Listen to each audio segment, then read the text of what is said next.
In dragi gledalci v novi epizodi AEKO podcasta. Danes bom z gostjema obravnaval temo petja in čustvene integracije. Ravno zaradi tega, ker ima petje visoko moč združevanja ljudi, aktivacije čustev in seveda tudi izražanja čustev, se mi zdi pomembno, da tudi to področje obdelamo malo bolj konkretno, ker marsikomu lahko znanje ali pa več razumevanja, na kakšen način petje vpliva na čustvo in na kakšen način čustvo vpliva na petje, pomaga pri sami regulaciji čustev ali pa medsebojnih odnosov, sploh v današnjem času, ko so medsebojni odnosi zelo lahko razpršeni. In zato priložnost sem v studio povabil dve gospe, ki se s petjem ukvarjata že dolgo časa. Klara Maljuga iz Ljubljane, dirigentka predvsem, ostalo bo povedala sama, pa Nina Komparevo-Lasko iz Mengša, pevka, in verjamem, oziroma sem prepričan, da boste povedali marsikaj zanimivega na področju o petju in o tem, kako petje pomaga ali odmaga pri čustveni integraciji. Pa če se za začetek, Klara, predstaviš oziroma poveš o sebi tisto, kar misliš, da je pomembno. Sem mama žena, sem zborovska dirigentka in opravljam tudi pedagoški poklic.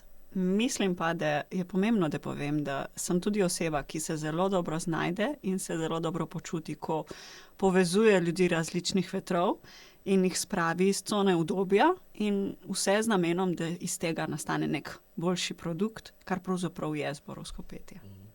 Super, hvala. Nina?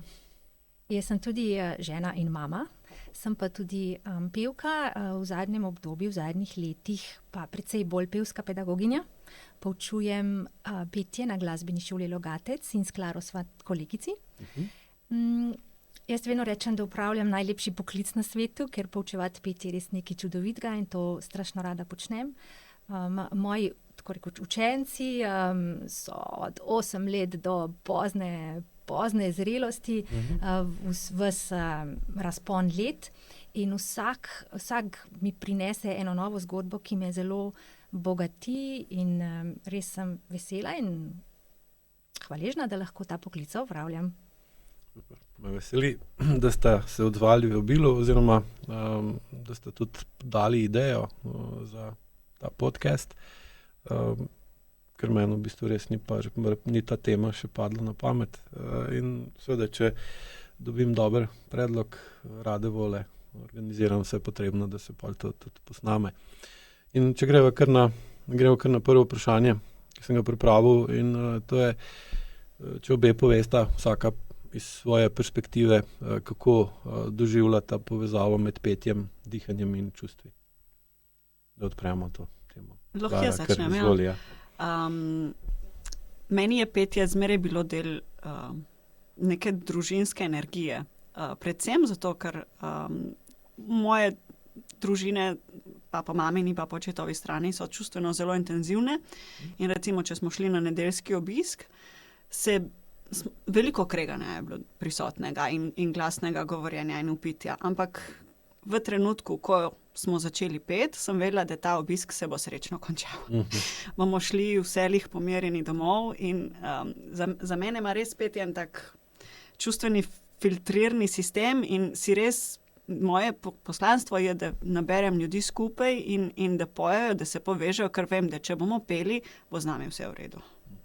To je meni pomenilo petje in zato sem se tudi, ko sem se odločila za dirigentko, jaz bi lahko izbrala poklic orkestrske dirigentke, vendar se mi, ko imaš ti inštrument na sebi, je preveč motorično. Ko pa ti operiraš svojim glasom, je precej bolj psihično. In ta skrivnostnost in misticizem zatem me je veliko bolj privlačil in sem se odločila za zborovsko dirigiranje. Nina, kako pa ti? Sem si zelo zapomnila en citat, ki sem ga enkrat slišala, da je petje tako kot alkimija, kjer je vsota posameznih delov, ko se seštejejo večja od samo seštevka znotraj neke celote, sega po nečem višjem in tudi črpa iz neke globlje. Ne? Za mene kot pevko je ta povezava med dihom, telesom pa glasom ne samo pomembna, ampak je temelj vsega, kar počnemo, ne? Ker jasno, tehnika se začne pri tem in tudi petje se začne v telesu, ker moj inštrument niso samo glasilke, ampak celo telo. Glas je pa potem nekaj, kar ti ne delaš na silu, ga ne porivaš ven, ampak dejansko postaneš en prostor za to, da glas zazveni, mu daš svobodo, prvo vzameš dih in potem želiš, da ta glas lebdi na dihu, da je vse usklajeno, da je vse na svojem mestu, da je celo telo na svojem mestu, da že dih vzameš ne samo zato, da dihaš, tako kot če hodiš po cesti ali pa kaj drugega delaš, samo razmišljaš, ampak zato, da pripraviš napete telo, ne? Dih je tista primaren vzgib, ki tebi da moč, ki ti napolni rezervoar moči za tvoj glas. In zato tudi pevci se zelo zavestno, zelo konkretno ukvarjamo z dihom in potem želimo, da glas, kot rečeno, rečemo voce sulfiato, da lebdi na zraku in da ti ga dih lepo podpira s pravo mero opora, s pravo mero sproščenosti in elastičnosti.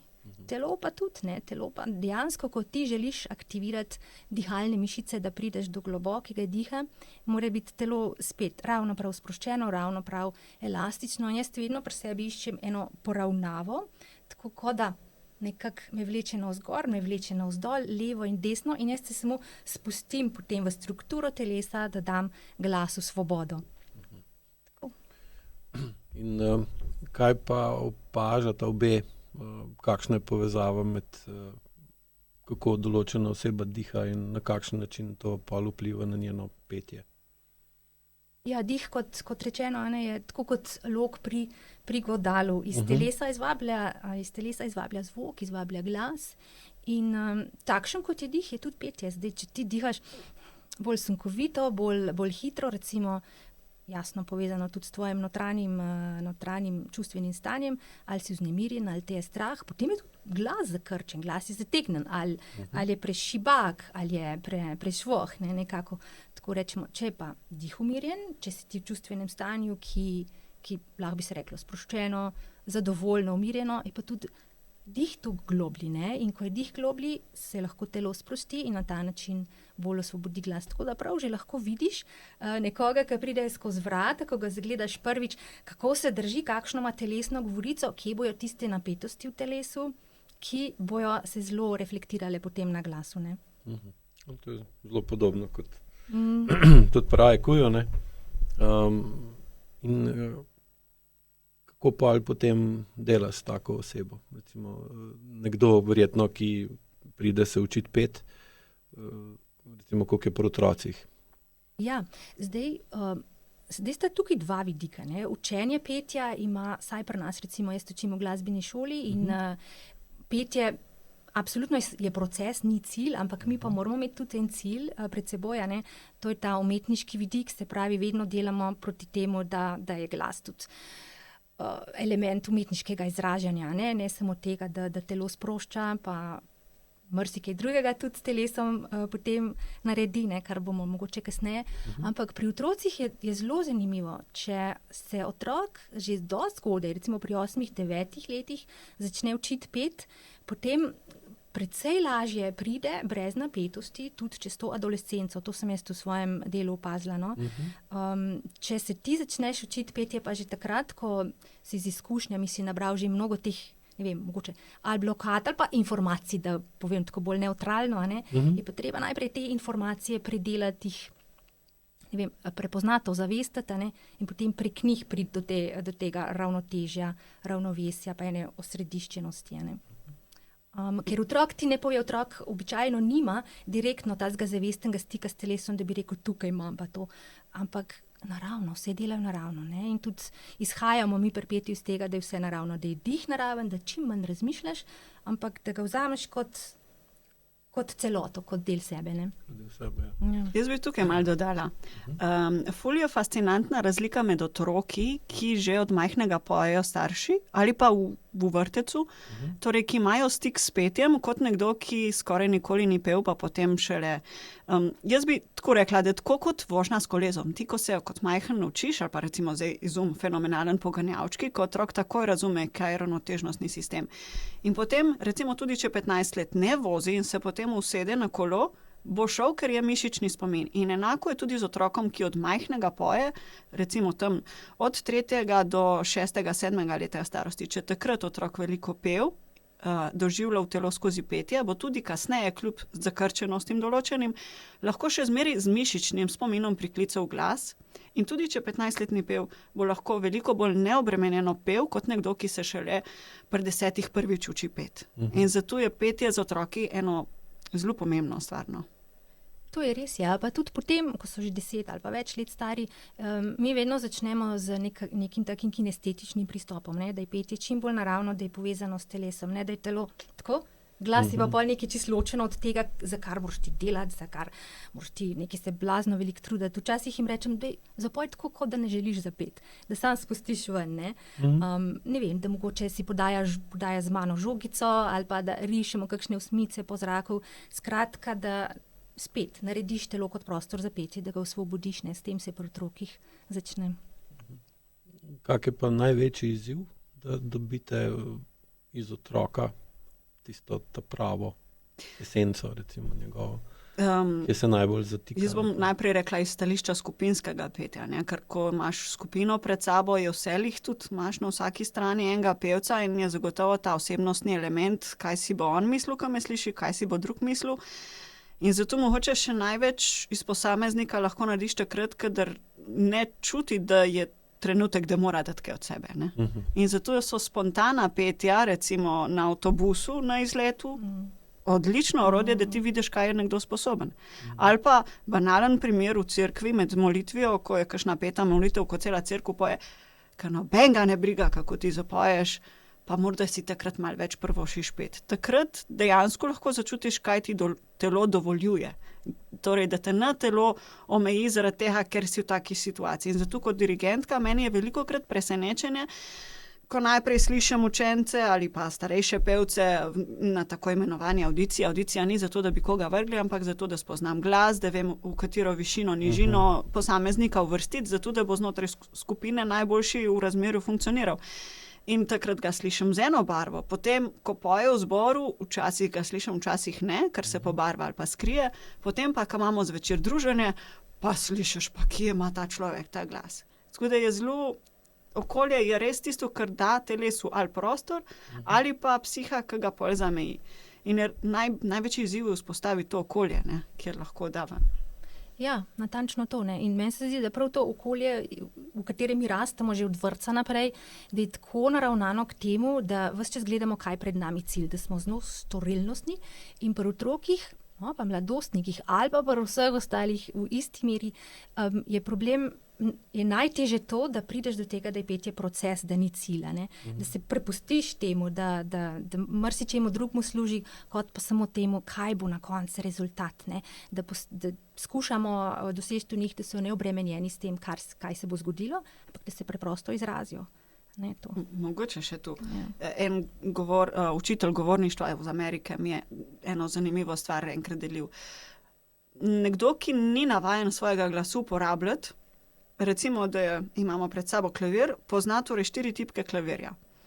In kljub temu, da njegovo telo je sposobno proizvajati druge zvoke, on si misli, ne, ta zvok pa ni moj in ga ne bom uporabljal. Kljub temu, da pa bi bil mogoče sposoben in kljub temu, da mogoče bi bil sposoben pet, si pa v družbi sploh ne upa.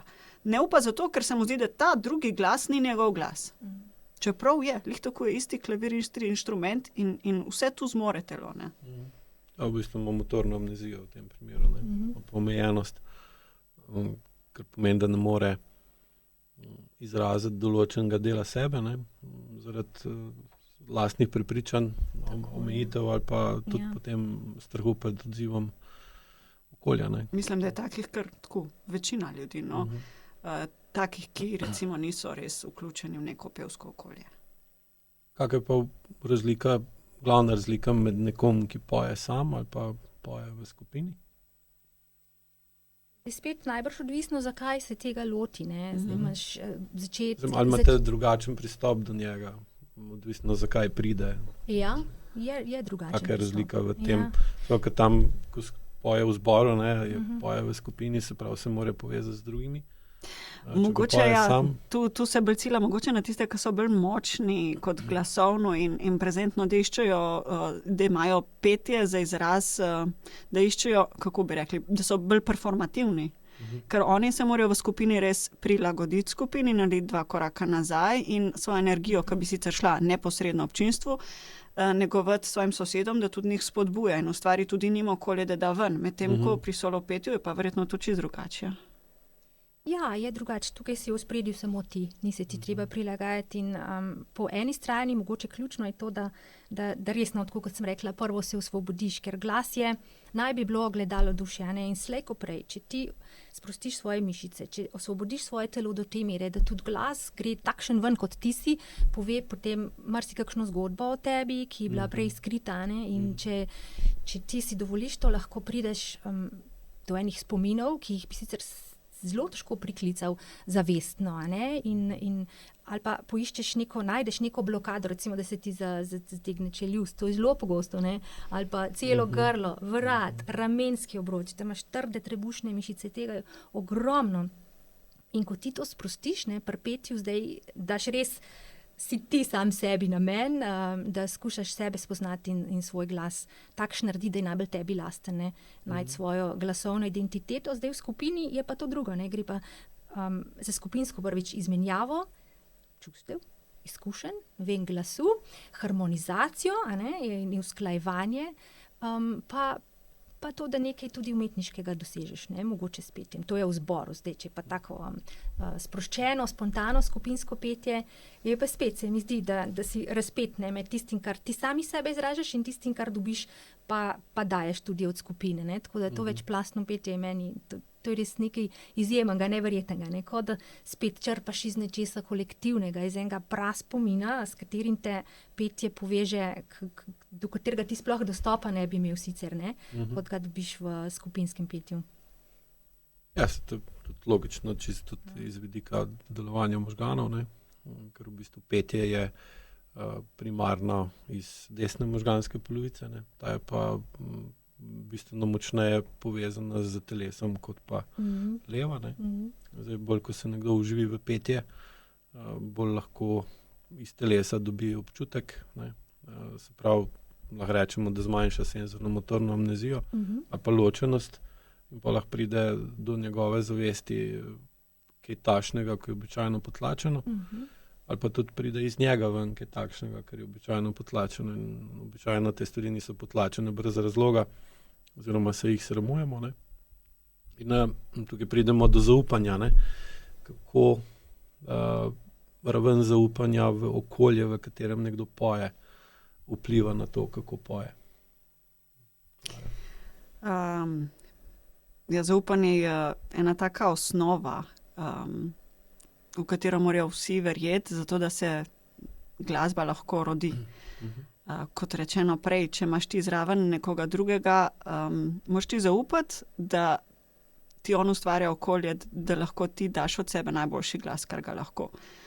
In da si oba želita isto. In oba pripovedujeta, sicer z različnimi čustvi in različnim ozadjem, ampak pripovedujeta isto zgodbo v neki pesmi. Mogoče ne bi toliko šla zdaj na to strokovno profesionalno zborovsko petje, ampak nasploh skupinsko petje. Ne vem, če je ta prav trenutek, ampak veliko pisateljev je že govorilo, zelo poznane knjige sicer, o doživljanju skupinskega petja, ampak tale Kocbekov citat bi res rada vključila. To je staro... Staro je 70, lahko 80 let, odkar je gospod Kocbek tu napisal. Gre se za eno krajšo pripoved. Gre se za to, da so bili 3-4 prijatelji v zaklonišču in so bili prepričani, da so jih razkrinkali in bodo vsak čas umorili. Potem pa je ta alarm nehal, tisti kamion je odpeljal in so dojeli, da bodo lahko živeli še nekaj dni. In so se potem združili in zvečer je zaradi vse te čustvene energije, ki se je v njih vzrojila tekom teh minut čakanja, je eden od njih čutil potrebo, da pripoveduje eno težko zgodbo iz njegovega življenja, da jo da ven pred smrtjo in je bila čustvena napetost v zraku zelo velika. In Kocbek je tako napisal. Nihče med nami ni vedel, kaj naj reče. Bili smo zmedeni, skoraj osramočeni. Tedaj nas je Meta rešila zagate, hkrati pa izrazila našo skupno ganjenost. Začela je peti pesem, Barčica po morju plava. Vsi smo pritegnili s čustvom, ki smo ga vsak po svoje zadrževali. Barčica je bila Barkova pesem, zdaj je postala tudi naša. Tisti večer nismo več govorili, samo še peli. Mnogo smo jih prepeli. Eno smo mu morali še posebej zapeti, tisto srce je žalostno, močno je ranjeno, moglo bo umret. Drugo kitico smo morali zapeti 2-krat. Barki so se ovlažile oči, ko je pel besede. Hvalim te, stvarnik moj, da si me dal na svet. Prosim te, daj mi še to noč preživeti. Torej res... Bilo je okolje vzpostavljeno, da so si zaupali. Eden od njih je povedal svojo težko življenjsko zgodbo in iz tega zaupanja se je potem rodil prostor, da so zapeli. Je to res, ko se prepustiš, da ti v glasu celo telo zavibrira ali pa da glas zavibrira v celem telesu. Včasih kar kakšen v solze pretečejo, pa to ne mogoče zato, ker je žalosten, ampak ker z glasom, ne vem, zabrenkaš eno čustveno noto v sebi, ki ti dal eno stanje, ki ga sploh nisi pričakoval. In to se mi zdi en tak moment, kjer dih pa glas odpreta vrata v nezavedno in takrat se lahko čudeži zgodijo. Ja, to je v bistvu podobno, ko zaspimo, ne? Ko gremo v globok spanec, se tukaj za čelnim režnem aktivira en del možganov, ki začne dajati vibracijo nizke frekvence in potem ta vibracija gre čez cele možgane in v bistvu možgane postavi na skupno frekvenco, ne? Se pravi, zavibrirajo, bi lahko rekli, ne? In se umirijo. Takrat pride do procesa čiščenja, ne? In se začnejo odvečne informacije odpravljati, se pravi, na tak način, kot da v bistvu pospravljamo nek nered, ki se je čez dan nabral, ne, in pol ustvarimo prostor, in ko se ta prostor ustvari, gremo pa pol v REM fazo spanja, ne, kjer začnemo pa tisto, kar je ostalo noter, na različne načine skupaj sestavljati, ne. In zdaj, če gledamo, da je glas vibracija, ne, resonanca, in potem ta glas v bistvu vse celice v telesu spravi na isto frekvenco, ne, in pospravi. Evo, frekvenco. Ja, sploh te menda nizke frekvence, ne, so, če se ne motim iz glasbene terapije, je dosti raziskav, da glih ti nizke frekvence s svojimi vibracijami tudi pomagajo k zniževanju kortizola, ne, in splošni umirjenosti. To je res zanimivo, ja. Zdaj, če govorimo o frekvenci, bi spet poudarila eno močno orožje skupinskega petja. Slovenci smo sploh znani po tem 100 let in več nazaj, da smo sposobni, seveda zdaj zmeraj manj, ampak smo sposobni spontano večglasno peti. kaj pa je večglasno petje? Pitagora je bil res majster, izjemen matematik in je frekvence znal razvrščati. Povem osnovno zgodbo, ki jo povem tudi otrokom v šoli. Šel je mimo kovačnice, bil je en močan kovač z enim velikim kladivom in bil je en bolj švoh kovač z enim bolj majhnim kladivom. In jo je poslušal. Bam, bam, tamičkan, bam, bam. Pa je rekel, pa dajta vidva zamenjati kladiva. Pa da vidimo, kaj bo. On je tam močen, ne primo tamičkanga. In je bilo slišati, bam, bam, ta suhe primo veliko, bam, bam. In potem je začel z matematiko tehtati te kladiva in je dobil razmerje, ki mu danes rečemo ali kvotni niz ali overtone series, ki je zelo tudi matematično urejeno lahko na struni violina ali pa kitare. Če jo daš točno na pol, dobiš oktavo više. Če jo daš na 3/4 in 2/3 in 4/5 in tako naprej. Dobimo res eno matematično razmerje. In ko mi večglasno pojemo, gre torej za to, da mi frekvence nižjih in višjih glasov res uravnavamo na skupne imenovalce. In večglasno petje je lih za mene, ima to bolj dodano vrednost, ker se ustvari en frekvenčni krog, ki je zelo bolj pisan in se ojača. Ko se val in val srečata, se ta ojača. No? Prav, če jo prav razumem, je zato, da bolje poješ, potrebno v okolju ustvariti neko zaupanje. Ali pa po eni strani tudi visok pritisk, da potem čutiš potrebo, da se pomiriš, izražiš ta višek notranjega pritiska skozi petje. Ne?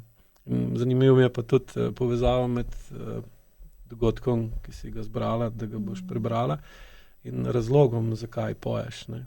Ker to, kar se je dogajalo v tvojih srečanjih, tvoje družine, ne? Je bilo sicer milejša verzija tega, ne? Ker so bili vsi zelo napeti. In je pa nekdo začel peti, da so to medsebojno napetost sprostili in jo dali v manj škodljivo obliko. Ne. Mislim, da je to en zelo zdrav način filtracije. Dajmo pomisliti, kako bi danes povprečen človek v taki čustveno napeti situaciji reagiral brez orodja petja. Zakrči se. Zakrči se, ja. Diha bolj plitko, ne. Loči zavest, loči od telesa. Tako, in zdaj, ko zavest ločiš od telesa, bolj lahko svojo zavest ločiš od okolja, v katerem si, pa niti ne čutiš, da okolju ne moreš zaupati. Pa niti ne rabiš pet. Ne. Zdaj, včasih so ljudje, če so preveč odtujili zavest od telesa, niso mogli preživeti v okolju, ker je bilo okolje preveč, recimo temu, naravno. Mogo si instinkte uporabljati, mogo si vohati, mogo si poslušati, mogo si čutiti, mogo si imeti intuicijo, ker ti ni tehnologija pomagala, pa okolje ni bilo tako predvidljivo, kot je recimo danes v urbanem okolju, ne, ker so stvari bolj kot ne zelo predvidljive, če pa niso, je pa sam predstavljamo si, kaj se zgodi, da pride do tega, da elektrike zmanjka. Koliko več ljudi bi šlo pet, zato da bi se sprostili neko živčnost, neko napetost, strah iz sebe. Ne.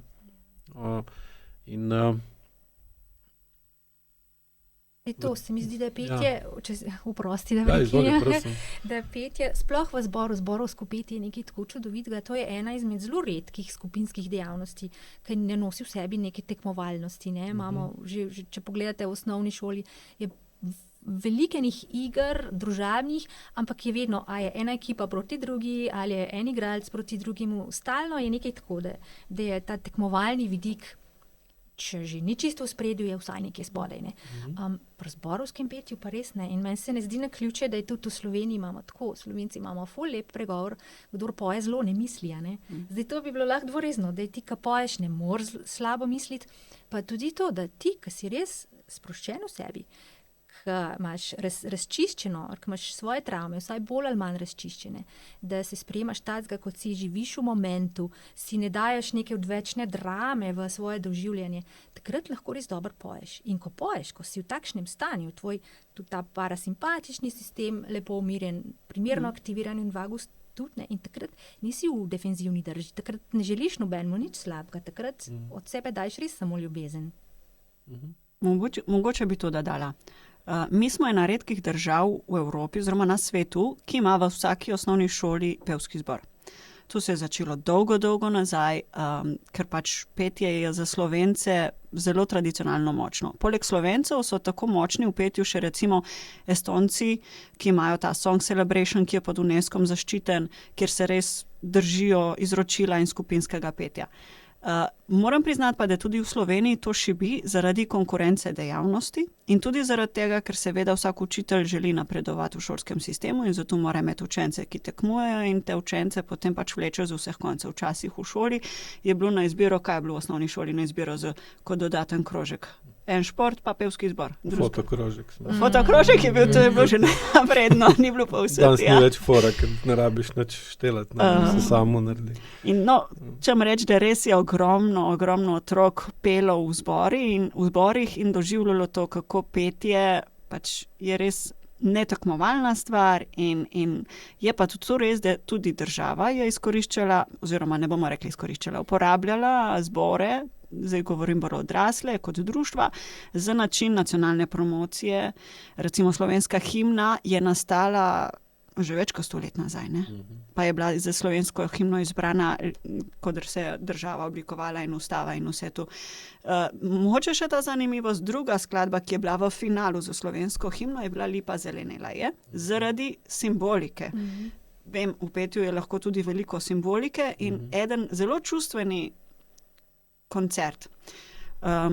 Ko sem dala otrokom poslušati, ki niso nič vedeli o tem, sem dala različne verzije Lipa zelenela je za poslušati. Bila je, ne vem, a so bili prifarski muzikanti, bila je ena ljudska pevka, ki je sama ob inštrumentu pela in bil je prav ta posnetek iz leta 1941, ki je na YouTubu, ko je Tone Tomšič, APZ zbor, pel v dvorani Tivoliju. To je bilo leto, ko je bila Ljubljana pod Italijo.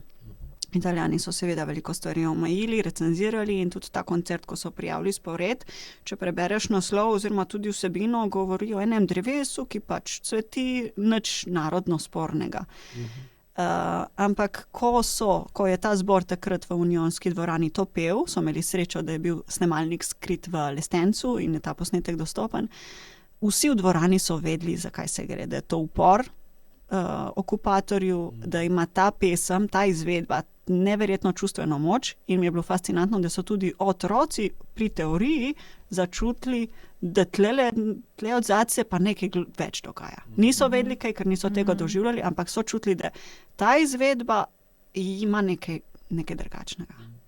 Ja, že samo, ko si to govorila, meni se šle kar je res, že tak čustven naboj, ne čutiš, koliko energije je tukaj noter in koliko je to res lepo, ko v skupinskem glih to več glasno petje, to je harmonizacija družbe, ne, na neki ravni.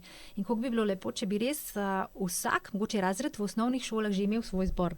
Jaz mislim, da bi se to zelo reflektiralo po 10 letih, ne, da so ti otroci imeli petje ali za ventil, ali za to, da ustvarjajo sinergijo z drugimi, pa da ustvarjajo skupaj nekaj lepega, ne, da se uglašujejo, ker vsak element je nepogrešljiv, vsak doda nekaj, kar je spet več kot samo rezultat te vsote posameznih delov, ne, to je nekaj izjemnega. Ja, v bistvu imamo pa tukaj problem, oziroma imate problem v socialnih omrežjih, ne, ker v bistvu socialnih omrežij je, da algoritemsko in tudi funkcionalno in strukturno delujejo na negativni zavisti. Ne? Prav, da te nekaj, kar nekdo drug dosega, ne navdihuje, da bi tudi sam šel v to smer, ampak v bistvu, da si mu zavisten na negativen način in v bistvu v njega usmerjaš negativno energijo, ne? Ker so tudi čist matematično in tehnično so to dokazali in zračunali, da ima negativno čustvo 3 do 4-krat večjo moč od pozitivnega. Ne? In da če objavljaš negativno novico, ne, da v bistvu se poveča verjetnost, da boš scrollal po threadu dol. Ne? In socialna omrežja živijo od tega, ko s prstom vlečemo, pa gledamo, kaj prihaja, ne? Ker dlje časa, ko si na tem threadu, ne? Več reklam vidiš in več reklam, ko vidiš, več oni zaslužijo. In so algoritmi, tako zdaj vam prišlo pred kratkim, da so 2016 v bistvu so Zuckerbergu predali poročilo, ne, da so negativne novice da v bistvu veliko bolj pritegnejo pozornost in sem da pa negativno vpliva na družbo, ne, in na socialno povezanost ljudi, ker jih v bistvu razdvajajo. Točno to se dogaja, ker se v zboru ne bi smel. Ne.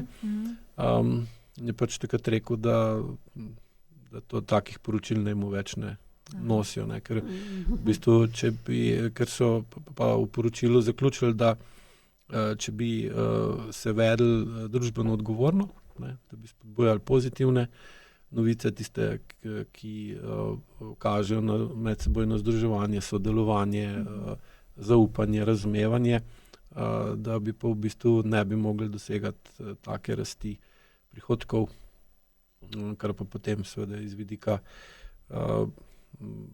smisla podjetja, kot je recimo Meta, ne, ki je privatno podjetje, ni državno, ne. Prav to takoj odpade. Ne. In zdaj, če razmišljamo, tisto, kar sem prej rekel, da če hočeš če hočeš imeti poln izdih, ne, se moraš zaupati okolju, v katerem izdihuješ, ne. Ne moreš pa zaupati okolju, v katerem je negativna zavist. Lahko pa zaupaš okolju, v katerem je pozitivna zavist. In zdaj, če gledamo, kak je vpliv socialnih omrežij na mladostnike ali pa že na otroke, ne, in kako jih pa izpraviti, da bojo v zboru se sprostili in zapeli. Ja, tako imajo strah, kaj bojo drugi si mislili. Ja. Kaj bojo napisali, da bo to mogoče kdo snemal, tako kot je na lestencu, kar snemal na skrivaj.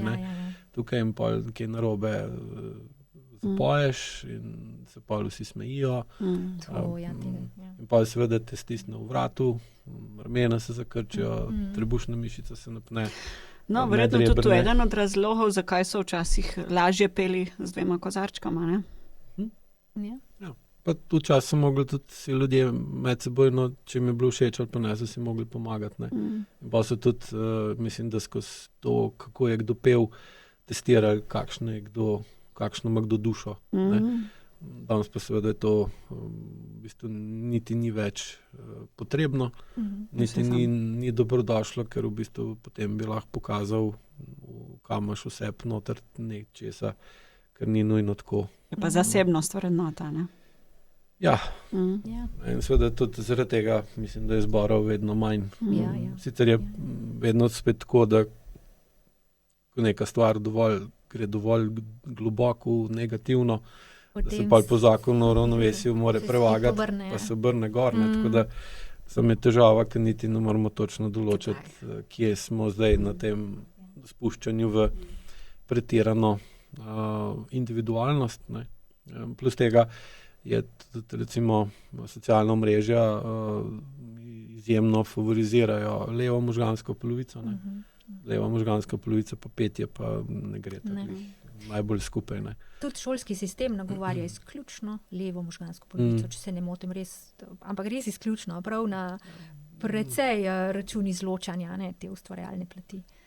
Ja, ker desna je kreativna, ne, problem kreativnosti pa je, da je časovno potratno. Ne, in zdaj, če imaš ti točno določen program, po katerem moraš delovati, tam manj, ko je desne zraven, lepše, ne, ker te ne preseneča, ne ustavlja, ne sili ali pa ne zahteva od tebe, da zaviješ stran od učnega načrta v neko področje, ki se odpre vmes. In seveda potem tudi petje tukaj vprašanje, koliko je kompatibilno. Slediti tempu skupini. Mogoče s časoma, če bo to učenje in poučevanje bolj individualistično, bolj generirano, mogoče bo bolj več prostora za te ovinke. Ja, jaz tudi mislim, ker umetna inteligenca glih svojo močno funkcijo leve možganske polovice, ne, nam pušča prostor, da imamo čas, pa energijo, pa potrebo, da z desno naredimo nekaj kreativnega, ne, drugače se to danes, ko recimo že pogledate objave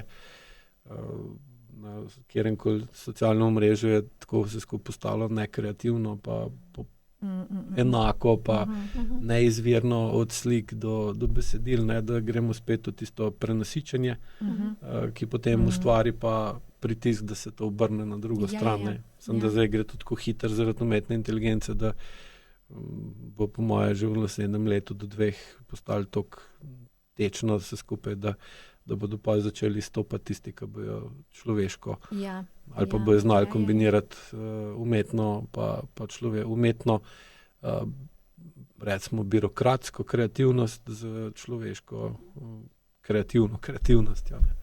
Ja, jaz tudi mislim, da je ta, ki je zelo velik govor o tej umetni inteligenci. A se jo bat ali se jo ne bat, pa kaj bomo naredili, kako se bomo zaščitili, ne vem kaj, noben ne ve, ker se spuščamo v eno popolnoma neznano polje. In meni se zdi pa, jaz se pa strinjam s tabo, mi glih to v redu, da ko si ti našel zamenjavo za tvoje delovanje leve možganske polovice, in to zelo učinkovito, da je umetna inteligenca oziroma ti programi so dosti bolj učinkoviti, pa precej boljši od tebe, a ne 10,000 bolj, da ti pa moraš najti nekaj, v čemer si nenadomestljiv. To je pa tvoja avtentičnost, individualnost v tistem smislu, da si resničen v sebi, a ne? Pa da si kreativen. Jaz tudi mislim, da to odpira eno pot, ker se bomo vseeno vrnili nazaj k naši človečnosti. Ne? Ja, saj nimamo niti druge izbire. druge Ne? Ja. In kot profesionalki pri petju, kaj opaste, kakšna je razlika med nekom, ki se ne sprosti, pa ne zaupa okolju, v katerem poje, verjetno na začetku, ko se začne učiti ali zborovskega ali petja na splošno, pa pol, ko zadiha s polnimi pljuči in se upa do konca vdihniti. In potem nadzorovano tisto energijo, ki je vdihnil, potem skozi glas v obliki frekvence valovanja in vpliva na okolje, izrazi v svoji polnosti, pa do konca izdihne. Ja, to je Tako na telesni in na čustveni. Kako se ta oseba telesno in čustveno spremeni med začetkom, pa pol, ne vem, koliko let traja, da mu to uspe. Eni se ne zdi, če ti nisi pripravljen na to, oziroma se nisi pripravljen soočati sam s sabo, potem tudi skozi petje zelo težko, no? Ampak večini je pa tako, da eni pridejo že čist, lepo sproščeni, vse, tako bom rekla, na svojem mestu in ni problem. S tistimi greš lahko zelo hitro v neko umetniško ustvarjanje. Dobro, je še veliko rezerve v vsakem primeru, ne? Ampak ko človek začuti, tle sem imel pa eno napetost, pa sploh ni vedel, da jo ima že celo življenje, ne? A pa da drži neke mišice skozi, ali je sproščen, ali nekaj zelo intenzivno razmišlja, ali nekaj dela, ves čas ima neko konkretno držo, ne? Pri petju pa se ne gre za to, da mi našo držo tako fiksiramo v eno rigidno stanje, ampak je drža isto proces, je nek cilj, a ne? Ni nek cilj, ampak je ena, ne vem, smer. Orodje, ja. Pa smer, se pravi, da jo ves čas vzdržuješ skozi, mora biti v enem pretoku, moraš biti energetsko pretočen, ne vem, jaz včasih rečem, da glas pride skozi tvoje stopala in gre pol sam čez tebe, kad ten toka, ne, in gre gor čez tvojo glavo. To je najbolj, no, ko začutijo res celo telo. Prvo gre za to, da je treba nasloviti mogoče neke napetosti, ki jih skozi dih, pa skozi to, da začutijo pevci, kje v telesu se jim dih dogaja, pa kje v telesu se jim zdaj s tem dihom, bodi si vdihom ali izdihom, dogajajo napetosti, ne, da že to razpoznajo, wow. Kar naenkrat se tudi za nekaj tonov lahko obseg poveča, ali pa sprosti en pasažo, ki je bil prej čist nemogoč, da ga zgladijo, ne. Ali pa začnejo peti en samoglasnik, ki so ga imeli prej škoštko, pa ta samoglasnik, ko sprostijo telo, kar naenkrat zleti ven, ne. To je res zanimivo. Spravi telo, dih, čustva, glas, ne, to je tako ena celota prepletena in ko se ti to vse postavi na svoje mesto, je res lepo, no, pa svojo zgodbo začneš pripovedovati, ni samo tisto, da vzameš neko partituro, eno glasbeno predlogo in jo tako tehnično zapoješ in se ne zgodi nič, ne. Jaz imam kot zborovska dirigentka pred sabo več ljudi in seveda lahko primerjam in njihove drže, njihovo izrazno mimiko, pa razumem, da nekateri so bolj ekstrovertirani, drugi introvertirani, ampak ko posreduješ sporočilo glasbe, ni razlike med ekstro in introvertiranim, ker pač gre se za to, da procesiraš zgodbo in dodaš temu svoje čustva. Mogoče opažam te korake postopne in tu so tisti, ker so najlepši koraki. Ko vidiš ti človeka in ga lahko primerjaš, kako je bilo v začetku, ko je tipov, kakšna je skupina, ali se lahko tukaj sploh počuti domač ali ne. In potem, ko pa enkrat poje eno točno določeno skladbo in se naravnajo njegova čustva in zaupanje s čustvi in zaupanjem drugih, ker potem, ker da ne bi bil on sam več, ker se drži drugač, izžareva eno energijo, ki jo drugače, ko se z njim pogovarjaš, ne dobiš od njega. In to so tisti majhni koraki, ki so zelo, zelo dragoceni in pač res imaš občutek, da delaš nekaj pomembnega. Bi pa zdaj dodala osebno izkušnjo. Nina je tudi moja učiteljica petja, ker se mi zdi zelo dragoceno, da kot zborovska dirigentka razumem aparat in inštrument, s katerim se ukvarjam. Banalna stvar, Nina mi je zadnjič med petjem rekla, ja, opazuj, naredimo nekaj vdihov, mej kolena, medtem ko stojiš z osukona rahlo navznoter, pa potem rahlo navzven. Opazuj se in zdaj pravi zapet, tako kot se počutiš. In jaz sem tu seveda šla takoj preizkusiti v zborih. In sem rekla pred nastopom, zdaj bomo naredili 4 vdihe z zasukanimi koleni majčkeno navznoter, boste čutili tudi podpla, da se notranja stran podplata bolj nasloni v tla. Okay, potem zasukamo kolena navzven, da boste čutili, da se zunanja stran podplata. In potem poiščite tisto točko, kjer bo podplat najbolj optimalno obremenjen, tudi če to vam ni naravno, ker seveda marsikakšen otrok ima zdaj kolena čisto noter zvita zaradi različnih občutkov in zakrčenosti. In potem ugotavljajo, koliko je lažje vdihati, koliko drugače lahko vdihneš. Seveda, potem, ko poješ in razmišljaš o skladbi in čustvih, velikokrat na to pozabiš. Ampak glih tu je, ker si ti redno vsak teden, pač je to tvoja dejavnost, se večkrat spomniš na to in večkrat lahko o tem razmišljaš. Je pa tudi to res. Stvari, ki so zastonj v današnjem kapitalističnem času, nimajo vrednosti. In potem so začeli tudi zbori včasih razmišljati v to smer, če bo nekdo pač za to nekaj plačal, bo v tem mogoče videl malo večjo vrednost in zato tudi zbori so začeli računati mesečno, kakor za fitness in s tem tudi dirigenti dobimo bolj smiselen honorar. Ampak kakorkoli, petje je pač res eno tako orodje. Dolgo si prej razlagala z nogam, spomnila recimo, kako vodim doskrat vaje na programih, ne, ko morajo isto obračati noge, pa spreminjati stik s podlago, ne. Samo da jaz to pač obrnem bolj v odnos do očeta pa mame, da se kar pa seveda spet vpliva tudi na to, kako nekdo poje, ne, ker pride do zelo močnih pretokov energije skozi noge, ne, ker pa seveda potem vpliva najbolj na trebušno votlino, trebušna votlina pa vpliva na prsno votlino, in pa gre pač vse skupaj gor, ne. Energije, Ja. Če si v okolju, kjer zaupaš, lahko ti tu. Takrat, kadar uspe, da se poravnajo energije, zaupanje in pretočnost, tu so eni najboljših nastopov, ki si jih vsak pevec zapomni. Oziroma ne nastop, lahko je tu zgolj pri nekomu doma.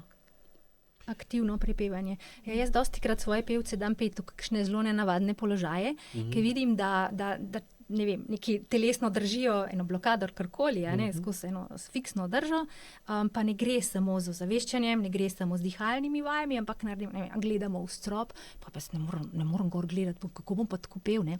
Je zato, ker kot ko gledaš, recimo, ne moreš tega dela nič zategovati, potem pa se znajdi, naredi tako, da boš vseeno lahko pel, ne. Da prideš do onega svobodnega glasu, ne, ali pa ne vem, kakšne položaje iz joge dostikrat, ali stojijo na eni nogi, pa tako, malo smo hecni, no.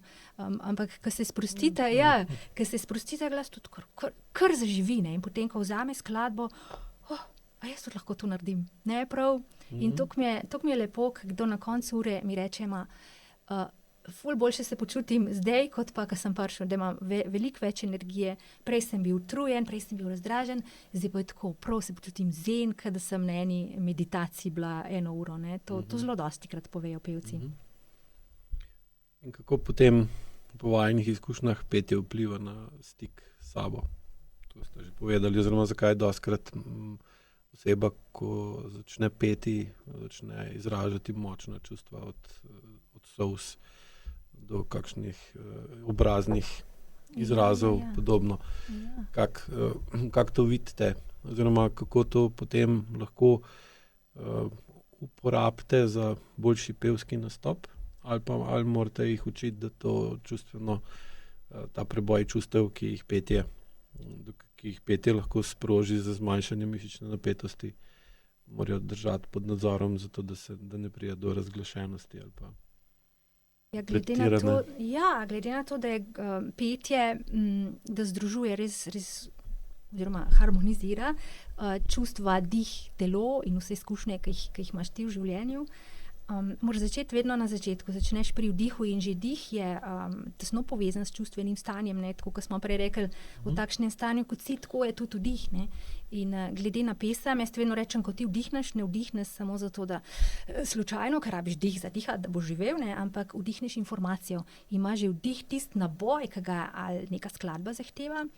Če pa delamo včasih čustveno sproščanje, pa že ta čustva vnašamo vdih pri pevskih vajah. Rečemo, no, zdaj pa to jezno zapoj ali pa s tem nabojem, ne čustvenim drugače.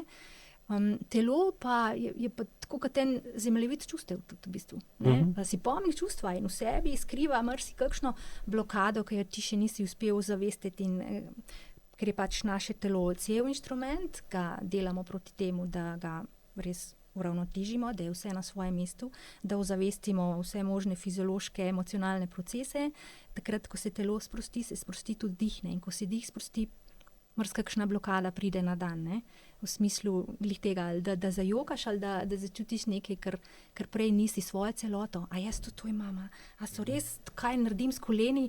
A je to res povezano s tem, kar se na tej ravni mogoče dogaja? Ne? Da začutiš sebe kot celoto in s tem čutiš več kontrole nad tem, kar ti si kot telo, ne da telo tebe regulira, ampak da si ti tisti, ki imaš nekako krmilo v rokah, ne? In da povezuješ ali pa narediš zelo tako disonanco vse. Jaz bi zdaj mogoče povezala vedno gre za čustveni okvir človeka in stvari, ki jih nosi znotraj sebe in bi zato mogoče malo povezala na petje mamic z otroki. Ker marsikomu ena pesem pomeni nek čustveni vzvod, nek sproživc, nekomu drugemu ena druga pesem. Jaz imam hčerko, kar konstantno najna uspavanka zvečer je Dekle je po vodo šla. Je kitična, ima še zmer zelo lep obseg, dodam na koncu in na začetku še mrmranje, da rata prijetno dolga. In jaz vem, da tudi če danes nehava pet, in bo stara 18-20 let, če bo ona zapela to pesem, bo njen čustveni spomin pomenil več, kakor sam besedilo tiste pesmi. In zato več pesmi, ko jih spozna otrok, mu pomeni več različnih situacij in lažje črpa potem te izkušnje in ta čustva, tudi ko poje starejši. In mogoče bi tudi tu dodala zgodba o trboveljskem slavčku. To je bil zbor iz Trbovelj, mladinsko-otroški zbor, ki je bil v bistvu fenomen. Mislim, da je 100 let nazaj deloval v Trbovljah in je RTV Slovenija zelo dober dokumentarc o tem pripravila. To je bil prvi radijski prenos iz Evrope v Ameriko, njihov koncert. In je ohranjen citat njihovega dirigenta. To so bili torej otroci rudarjev. Razumemo, rudarji niso imeli dosti stika s soncem, že tako Trbovlje kot sama oblika doline, vemo, kakšna je. Torej, lačni, bosi, žejni in petje je njim predstavljalo spet eno priložnost za čustveno filtracijo. Oni so peli zato, ker jim je to prinašalo dobre občutke, ker so sodelovali z drugimi, ker jih je to takrat reševalo. In dirigent je rekel, najboljše zvenijo pesmi, s katerimi se oni lahko poistovetijo. Če je pesem o kukovci, jim reče, no zdaj pa zaprite oči, pomislite, slišite kukovcev na enem hribčku, potem pa z druge strani, ali pa je slišati odmev tiše. In ko grejo skozi to izkustven nastop, oziroma skozi izkustvo in svoja čustva, ko pojejo to pesem, je nastop in doživetje te pesmi popolnoma drugačen, kot pač, če se eno skladbo učiš in ne razmišljaš, o čem govori. Zdaj težje, ko je okolje, ne? Več je potlačenih čustev, več je napetosti, bolj pride do večjega kontrasta med nekom, ki živi v rudarski družini takrat, ker je bilo zelo veliko napetosti, ne? Stalno strah pred smrtjo, pred invalidnostjo, poškodbo, ne? Pijača, nasilje je bilo, ker pod zemljo delati, to je neverjeten pritisk, ne? Pa ko prideš nazaj na površino. In otrok vse filtrira, ko pridejo domov. Pa so lahko iz te napetosti, ki so jo imeli v telesih od svojih staršev, pa sproducirali takšen vrhunski, recimo. Bi me prav zanimalo, če mogoče med občinstvom, kdo, čigar predniki so peli v tem zboru. Če je, lahko ne se javi. In kak je včasih petje služilo kot kolektivno orodje za soočanje z žalostjo, bolečino, težkim delom. Je to že od nekdaj, ne? Zdaj historične perspektive ne vem čisto natančno, no? To je stvar kar precej poglobljenega raziskovanja lahko, ampak vse vemo, ne? Da že v stari Grčiji, v starem Rimu so zbori recimo v tragedijah imeli en tak torej namen in cilj, vlogo, da so v publiki, poslušalcih vzbudile določena čustva, v katera so potem vstopili in lažje predelovali potem dramsko dogajanje za naprej, ne, te kantike. Pa v Rimu, na primer, ko so imeli pogreb, v bistvu so obstajale prav profesionalne jokavke, a ne, pravi, kaj se jim je reklo, da so zanimivo, da so bile to vedno ženske, tudi v grški kulturi, a ne, so bile to ženske, ki so skrbele za to, da so lažje kolektivno potem ljudje sproščali neko žalost javno, ne. Ženske v grški kulturi, saj vemo, niso bile prav tako, niso smele toliko javno se izpostavljati, ampak tukaj so imele pa ključno vlogo, ne. Tako da zanimivo, ali ženske bolj nekako, a ne, damo ven ta čustva lahko. Žalost je čustvo desne možganske polovice. Leva ima jezo pa gnus in to je več ali manj vse, kar je v njej. Ne. Ali tudi logično, da moški ne more biti enako učinkovit v tem kot ženska. Ne. Ja. Ali pa, ne vem, partizanske pesmi ob tabornem ognju, vedno, ne vem, ko je bil nek močen čustven moment znotraj ene skupine, se mi zdi, da se je rodila pesem v vseh kulturah, ne, to je zelo zanimivo. Ja, da so sprostili napetost, ne. Ja. Pa se med sabo tudi seveda povezali, ker so bili sotrpini, ne. Zdaj se lahko dotaknemo tudi za, kar smo se prej pogovarjali, od delovnih pesmi, recimo zlaganje tovora na ladjo, Diablus Klajenu, pa v gozdu žaganja, do črnske duhovne pesmi, ki je pač zelo poznana, ker je skrivala tudi skrivna sporočila, recimo skladba Deep River, My home is over Jordan, torej skrivno sporočilo je bilo, če boš ušel, moraš iti čez reko, zato da se zgubijo sledi za tabo, da ne bodo vedeli, kam si šel. Pa delo na bombažu ni bilo zdaj tako, da bi morali biti zelo, zelo sinhroni, ampak je šlo za neko čustveno izražanje, upanje, negovanje upanja in skrivna sporočila. Lažje tudi prenešeš nižanje, ne? Vročino, utrujenost, se sprostiš skozi petje, ker ne moreš nič drugega spremeniti. Ja. Ker iz vajako vidika, ne, če te nekaj moti, ovira, ogroža ali omejuje, se ti dviguje v telesu napetost, zato da greš v boj ali beg, ne. Zdaj boš skozi vpliv, skozi boj vplival na tisto, kar te moti, ovira, ogroža ali omejuje, da boš to odpravil, ali pa boš skozi beg šel stran od tega, čustven, telesen, kakršenkoli način, da boš se odmaknil tistega, kar na tebe vpliva entropično in s tem namenom se prestaviš v simpatično stanje, ne, avtonomnega živčnega sistema, dvigne se napetost mišic, utrip, dviše se notranja napetost, ki je nujna zato, da lahko pol skozi izdih narediš vpliv ali pa odmik, ne. In zdaj oni bili so v stanju, ker jih je tudi prej, ko smo o partizanih, pa rudarjih, pa vse ostalo govorili, ker jih je ogromno stvari motilo, oviralo, ogrožalo, pa omejevalo, niso mogli pa niti se boriti proti tem, niti bežati od tega, ne.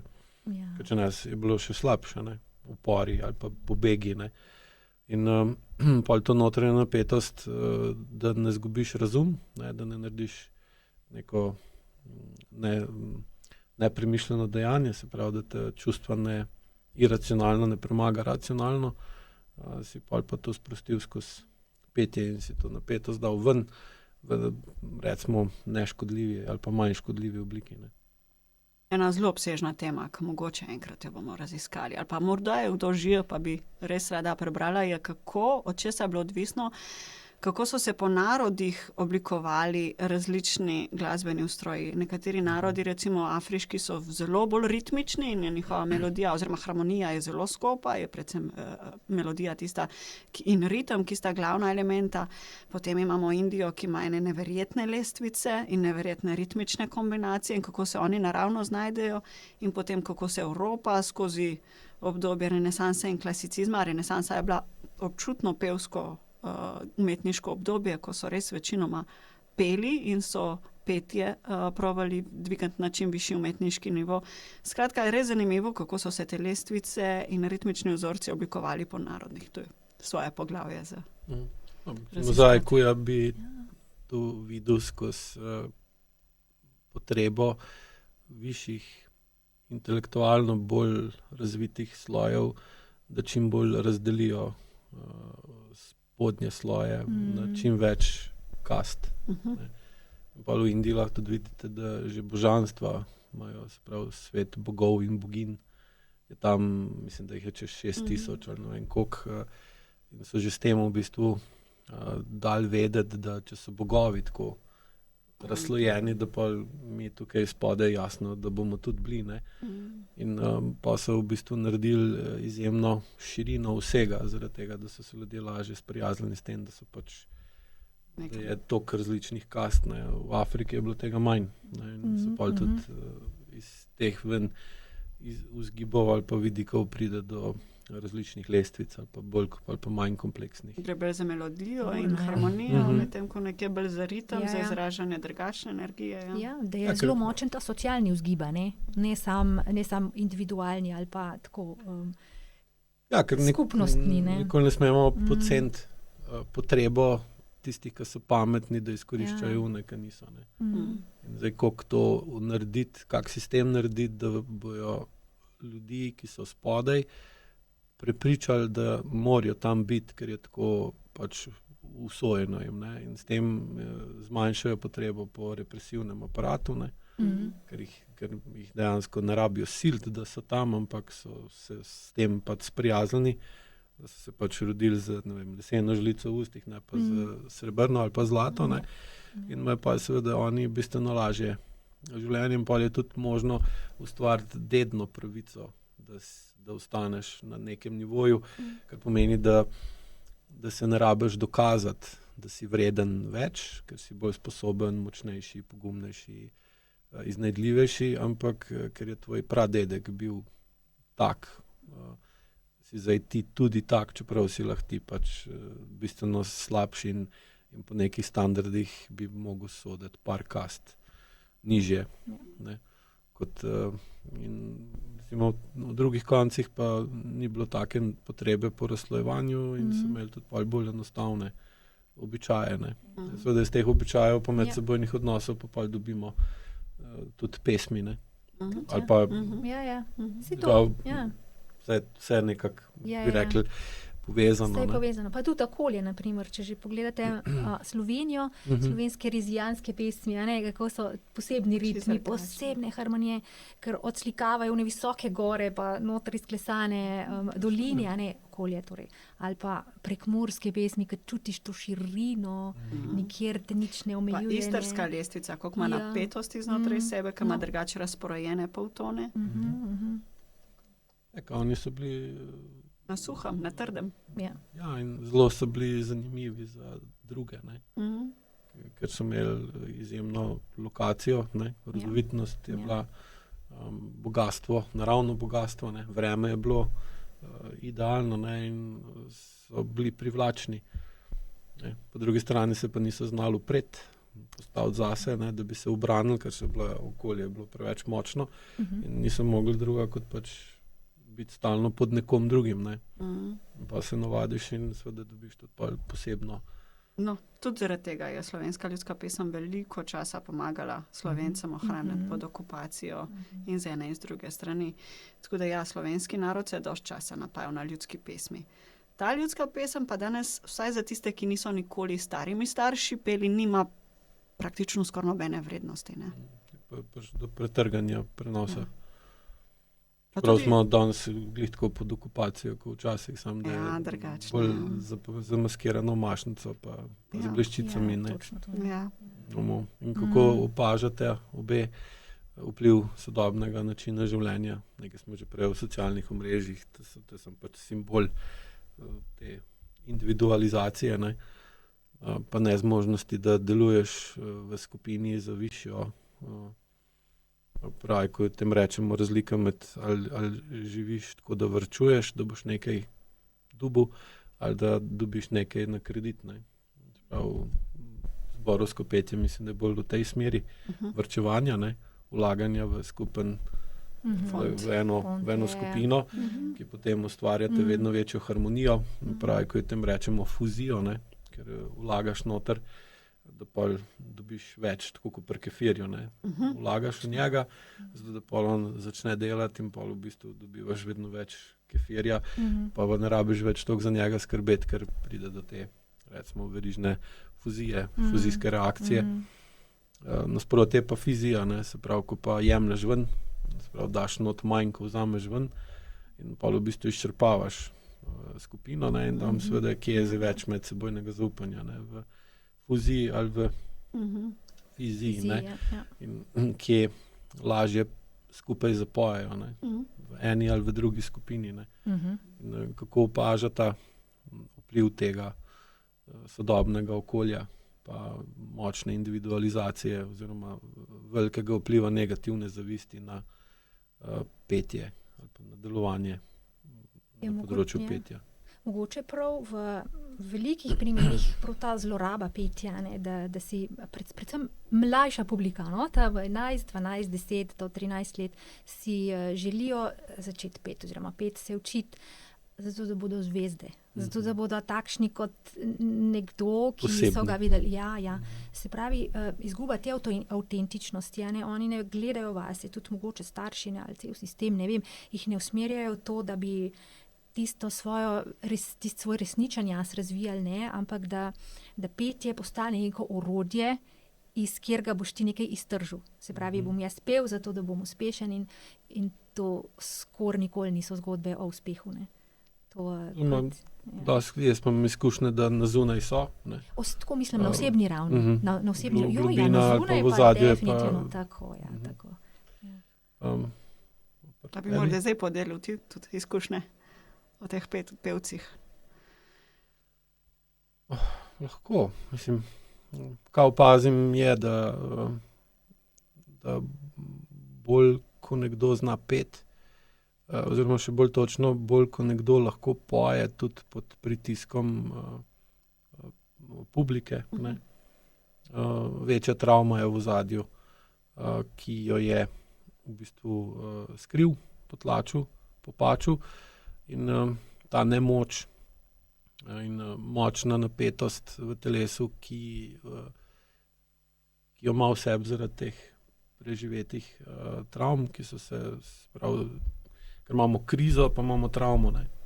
Zdaj, kriza je takrat, kadar smo pod določenim pritiskom v krizni situaciji, in pa je od naše pa od čustvene zrelosti okolja odvisno, ali bomo to krizo uspešno ali neuspešno razrešili, ne.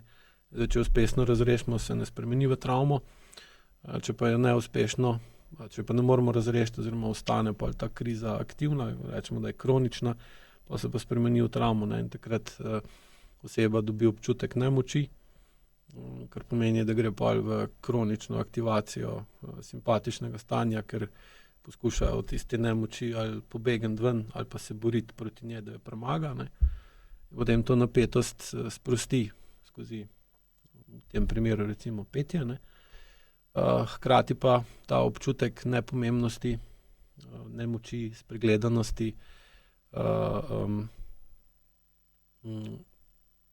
ustvari začasen občutek pomembnosti, videnosti, nadmoči, ne, moči vpliva na druge. Recimo, ko si razlagala, da si želela biti dirigent, ne, da si imela močno željo biti dirigentka v vokalnem, ne, se pravi pevskem, sem takoj videl, da si kot otrok želela, da bi lahko dirigirala, da bi tvoji sorodniki ne bi kronično ponavljali enega in istega vedenja, ne. Ker iz ajko vidika je to, da se sprostiš in izživiš in poveš čustva skozi petje zelo pomembno in terapevtsko v tem primeru, ne. Težava pa pol nastane, če moraš to kar naprej početi. Ker pri vas, sploh, če ti ne ustreza, da je čustveno... No, če moraš nekaj kar naprej početi, pa ti itak če imaš zablokirane koncerte, ne rečeš ne, ja.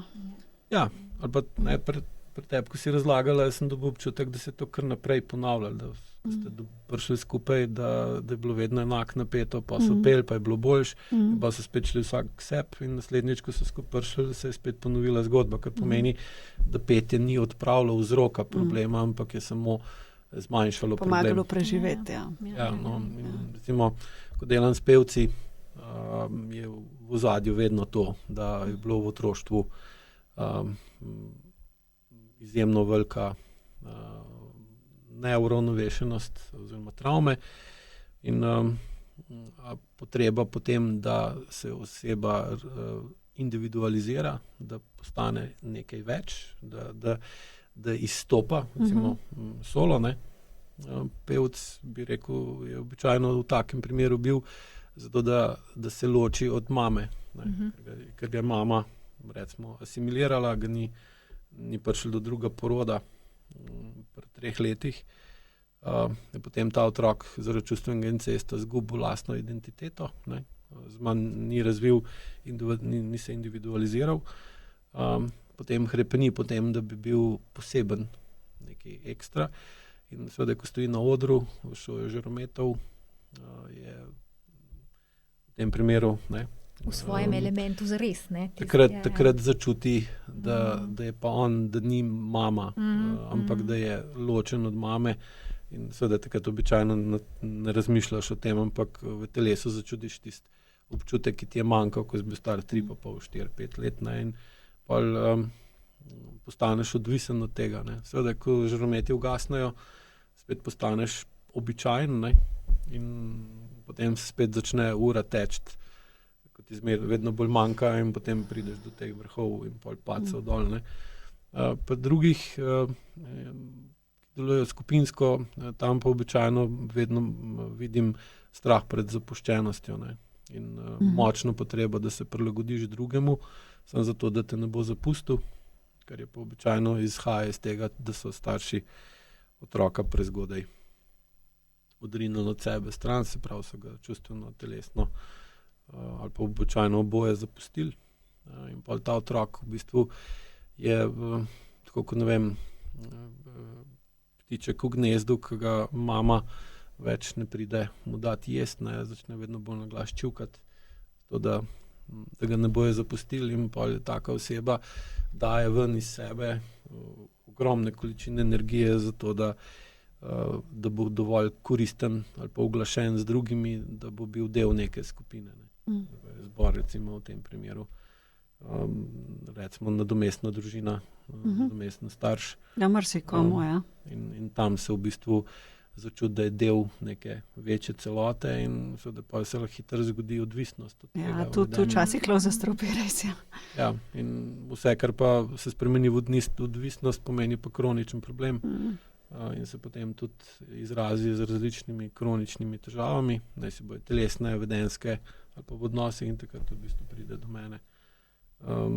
Čeprav skoraj nikoli ne povežejo dejanskega vzroka za problem z problemom, ne, ker je včasih čist na prvi pogled nelogična povezava. Sem po kaki uri pogovora povežeš niti med sabo, pa slišiš določene pojasnitve ali pa obrazlage, sploh kaj se dogaja še s starši, pa starimi starši, pa v bistvu stvari ratejo relativno jasne, ne, in pa lahko pride tudi do tega, da petje iz zlorabe ali izrabe premakne počasi v uporabo. In takrat pa seveda pride do tega, da se kronične težave, ki so povezane tudi s petjem lahko, ne, počasi začne umakniti in oseba začne funkcionirati bolj, recimo, na zdrav način. Celovito, ne?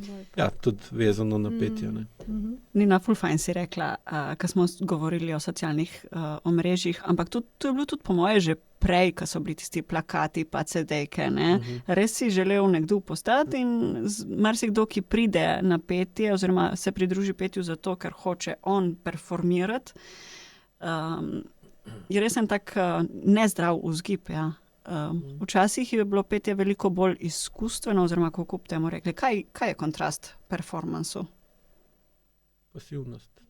Ne, zdaj smo tako petje izpostavili, ker je to že samo po sebi neka patologija, pa ni, ne. Zdaj večina, Bogu hvala, no, je še vedno pride na petje, ker radi pojejo. Preprosto, ker to rad počneš.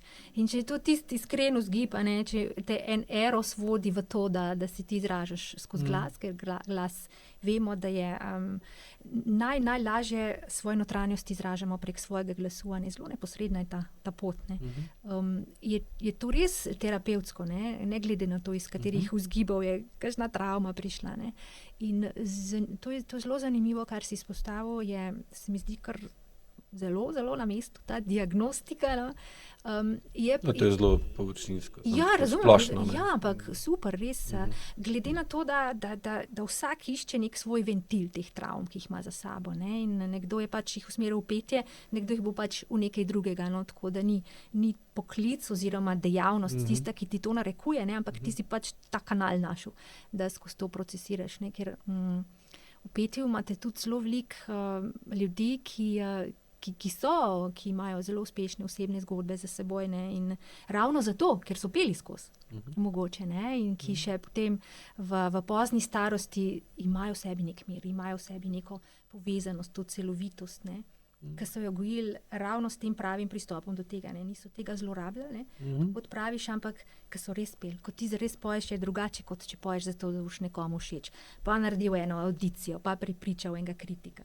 Zanimivo. Marija Callas, zdaj je tale film šel, pa Angelina Jolie jo je igrala in je Angelina Jolie v več intervjujih govorila o tem procesu, da se je prej skoraj leto ali celo več učila privat solopetja, ne? Ker tudi, da ti na odru pred kamero se pretvarjaš, da poješ jazz oziroma da nastopiš, ni enako, kot če se ti pretvarjaš, da poješ opero. Tega se pač ne da.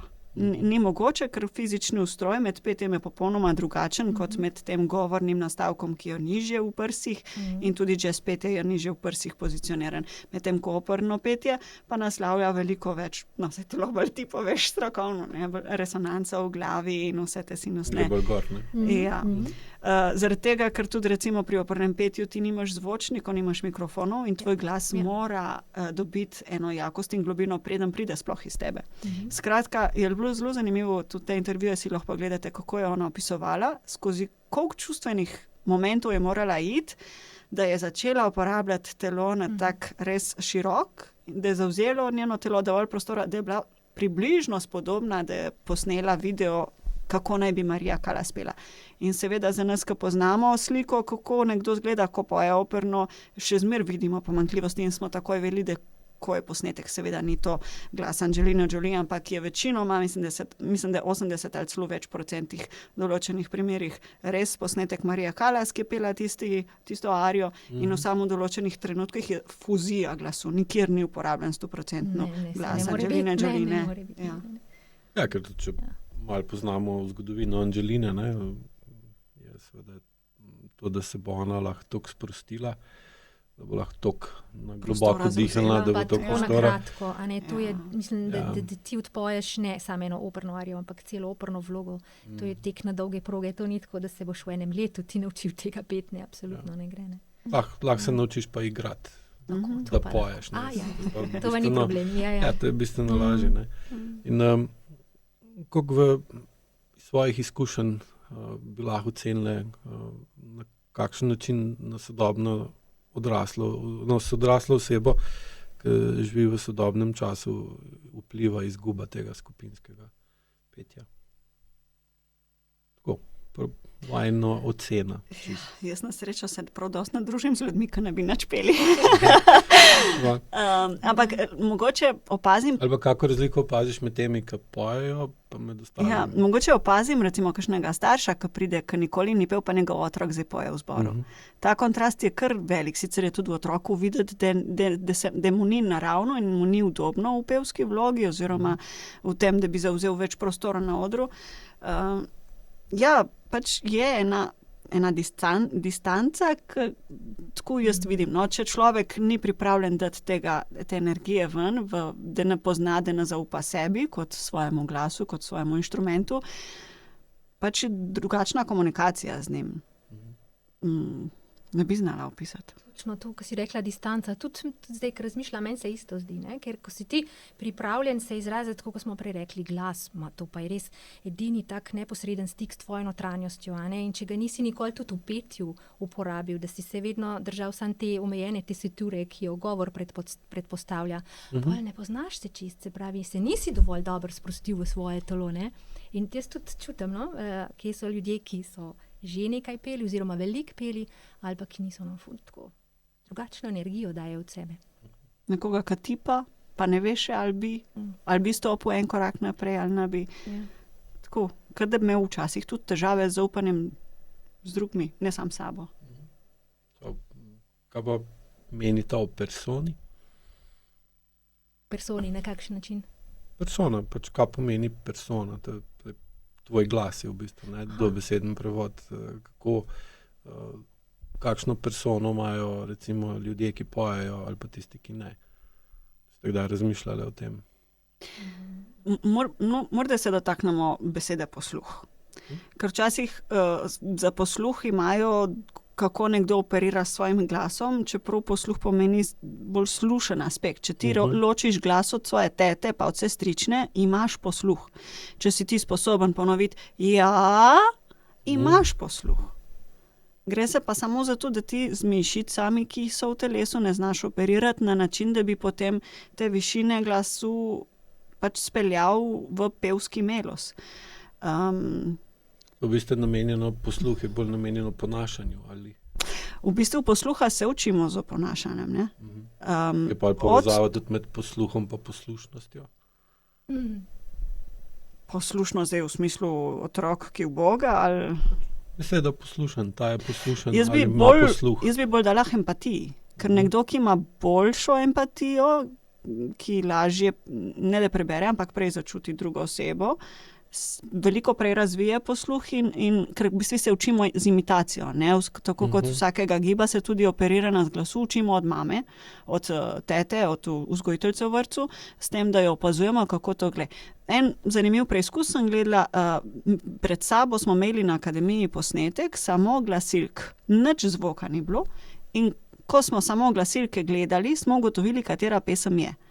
Zaradi tega, ker smo, imamo te zrcalne nevrone, ne? Nevrone, ja. In smo lahko začutili znotraj sebe, kako se giblje melodija in smo prepoznali skladbo. Torej, z zrcalnimi nevroni se mi učimo petja, če smo v pravem okolju, ko odraščamo, in če ne pa pač kasneje, ne vem. Pa bi rekla, recimo, nekdo zasliši ali pa posluša eno melodijo enkrat in kako pa njegov posluh vpliva na to, da je lahko bolj ali manj dobro ponovi tisto, kar je enkrat slišal. Se pravi, ali bom drugače vprašal, ali je nekdo, ki ima boljši posluh, lahko manjkrat sliši neko melodijo, pa lahko ponovi z manj napak ali pa bolj točno, nekdo, ki pa ima manj posluha ali pa nima posluha, pa tega ne more. To je zelo zanimivo, ker če pogledamo otroke in mu ti zapoješ eno melodijo, je otrok veliko lažje ponovi kot odrasla oseba. Zaradi tega, ker njegovi zrcalni nevroni delujejo neobremenjeno in otroci si vse ful hitro zapomnijo. Mogoče še tu izpostavim, da obstaja tudi skrajnost, ki se imenuje absoluten posluh, ki pa bolj funkcionira na način barv oziroma spet znotraj glasu tako dobro čutiš višino tona, da veš tudi, kateri ton je. In v tem primeru seveda Mozart je slišal skladbo in je prvič domov jo je napisal brez problema. On je imel absoluten posluh in je zaznal, je imel tudi teoretično znanje, zaradi katerega je bilo predvidevanje melodij veliko lažje kot nekdo, ki nima teoretičnega znanja. Ne vem. Ja, zanimivo, poslušnost, jaz v prvi vrsti ne bi dala to ravno tako, da se zelo povezuje, mogoče kvečem obratno, ne, ker posluh je tukaj bolj mišljen ta akustična sposobnost prepoznavanja določenih frekvenc in urejenosti. Ne toliko vsebine, ja. Ja, ne toliko vsebine, ki pa recimo glasbena teorija, vemo, da si jo ni izmislil človek, ampak izhaja iz ene naravne urejenosti sama po sebi že harmonija obstaja v naravi, ne? In mi smo jo samo dali v ene okvirčke in dali imena in ji pripisali neko sistematiko, ampak v resnici to ni človeška iznajdba. To je harmonizacija, povsod okrog nas so frekvence, saj vemo, danes ni stvari, ki nič ne stoji, ne? Vse pantarej, torej vse teče, ne? In ta posluh je, se mi zdi, ravno ta veščina prepoznavati določene frekvence in se potem na njih oglasiti tudi v večglasju. In to je zame res veščina, no? Torej, prispevati k harmonizaciji in celoti, da ti začutiš, kako celota lažje vibrira v vsoti vseh teh posameznih delčkov, kot da bi bila samo 2 ali pa 1, ne? Večja. No, pa spet dobimo posluh, recimo, ali pa poslušnost, se pravi, nekdo, ki je bolj poslušen, lažje dela v večji skupini. Aha, tako, podjetje razumem, ali pa vojska, recimo četa in podobno. Nekdo, ki pa poslušnost pomeni, da ponavljaš tisto, kar ti je bilo rečeno, da narediš, se pravi, da ne razmišljaš, ampak oponašaš ali pa delaš tisto, kar je nekdo drug kazal ali pa rekel. Poslušen si lahko tudi brez glasbene nadarjenosti. Zanimiv, ne?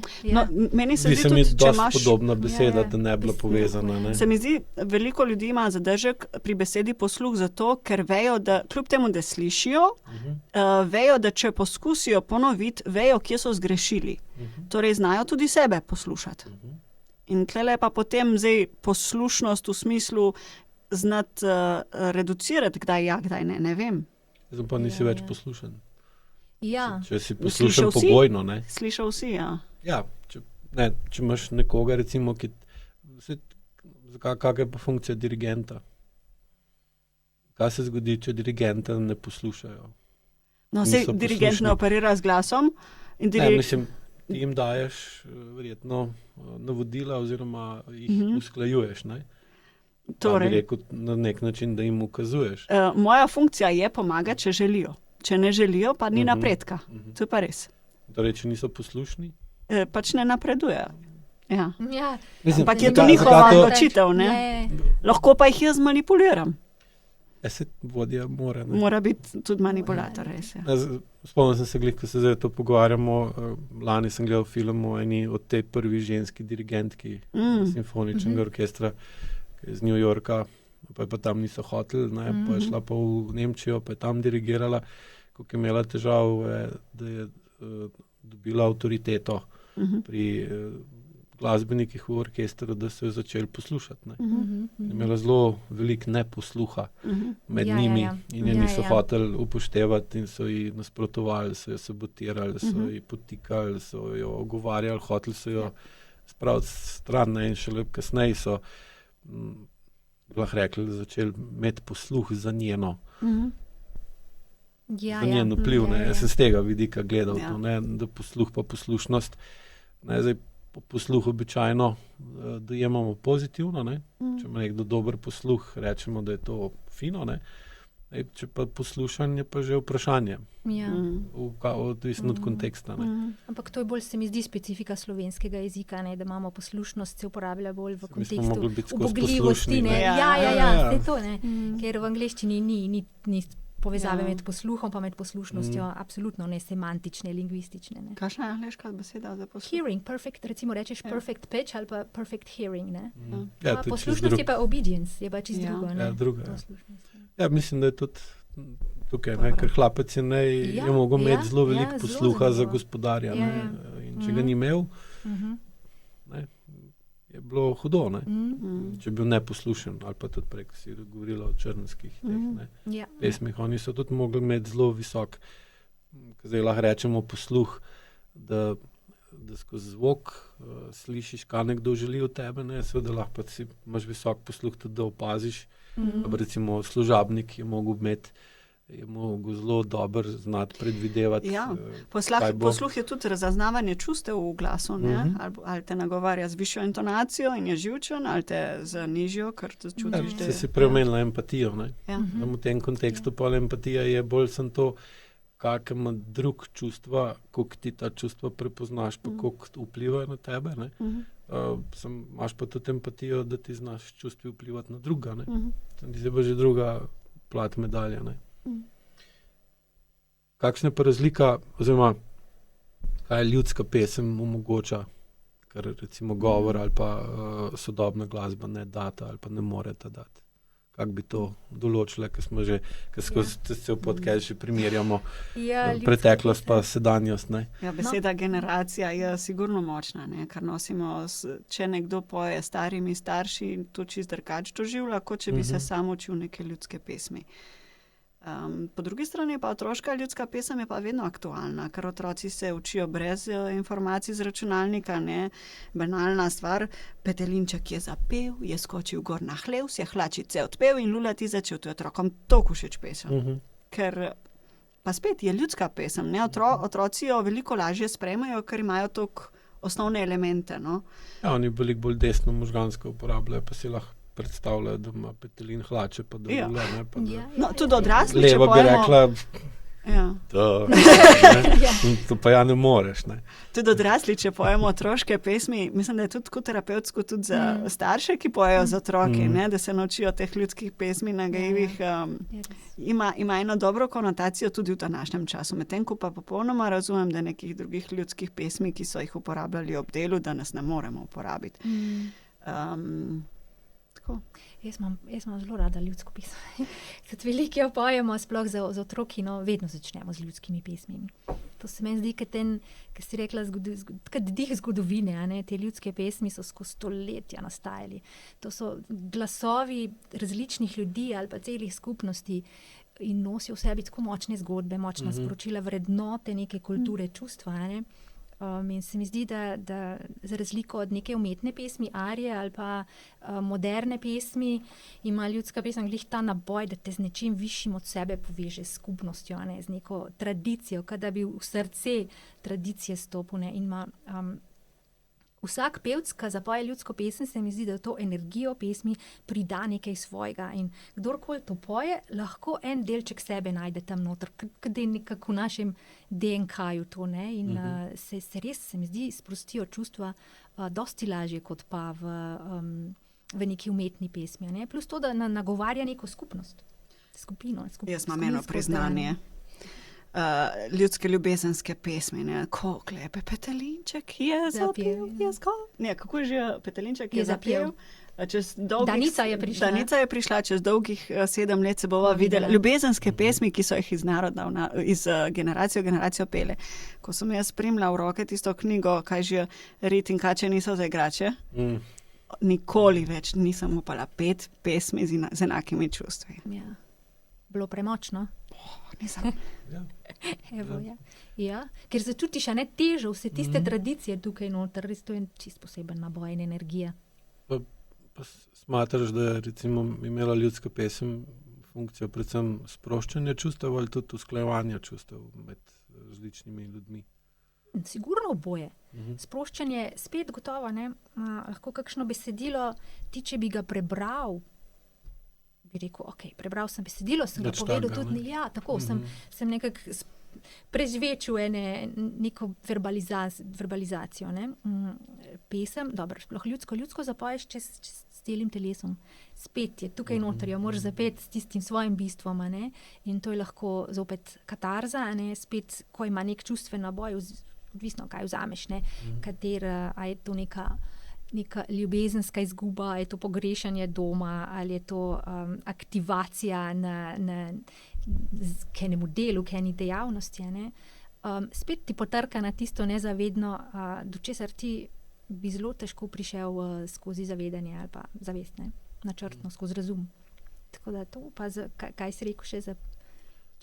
Pač usklajevanje čustev med sabo, recimo kaj, da določena skupina ljudi ima podobna čustva in se s tem poistovetijo in potem lažje med sebojno sodelujejo, ker si bolj tudi zaupajo. Ugotovijo, da imajo isto težo, ne? Točno to, pa da vsi doživljamo nekako podobne, enake zgodbe, ne, da nisi sam, že to, itak vsi težimo za tem, da bi bili sprejeti.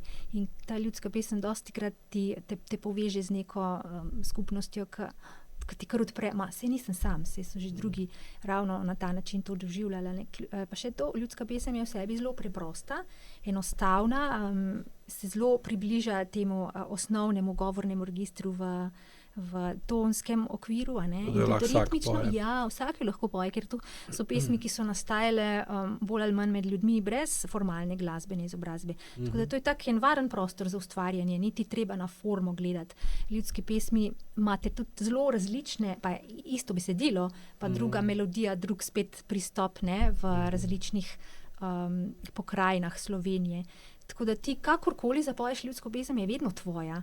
Nisi obremenjen tako kot v klasičnih pesmih ali pa arijah, ne, da moraš gledati strukturo, moraš biti tehnično res popoln, dovršen, da to zazveni tako, kot je skladatelj mislil. Ne. V pop pesmih je pa obratno, tam je pa, se mi zdi, tako hiter tempo, tudi če so balade, je nekaj takega, kjer je ena taka mogoče malo divja energija. No. Ljudski pesmi se pa ti lahko res vase sprostiš, ki ti upočasnite, ne, Tudi kritičnost ima en vpliv, ne? Ko Ja. poješ, naši možgani so blazno hiter procesor in ti, ko poješ neko besedo, jo zaustavljaš in prisiliš možgane, da se pri tej besedi ustavijo dlje in prikličejo več asociacij, kot bi sicer, če bi jih samo izgovarjal ali pa tudi samo pisal z roko. Vem, da je pisanje je počasnejše, še zmeraj je petje še počasnejši proces pri oblikovanju besed in vsaka beseda je lahko asociacija in ko se učiš različnih kitic, res so ene asociacije, ki so potem ta trigger. No? Tudi Ja. ponavljanje besed v teh pesmih ima Ja. svoj smisel. Ker, ja. Jaz se spomnim, ko so meni razlagali že leta nazaj, da so ljudske pesmi takšne, zaradi tega, da jih lahko poješ tudi, ko nisi trezen. Ne. Ja, Pa se mi to zakaj ni pa zdaj ne? glih. Ja, Mislim, zakaj ja, pa ne? zato, da so poenostavljene, ponavljajo se. Ne, zato ne, no, ja. No, sej, ta Ampak razlaga mi je bistveno ja. bolj všeč, ko jo zdaj slišim kot tista, ki sem jo takrat dobil. Na eni veselici je bilo, pa si tudi razumel ljudi, zakaj pač. Ja. Pa tudi doskrat je bilo, ne vem, če je še tako, ampak da so začeli peči šele, ko so imeli dovolj promilov, ne, v krvi. Aha, ja. Prej tega ni bilo. Ne. Pa obstaja ta, recimo,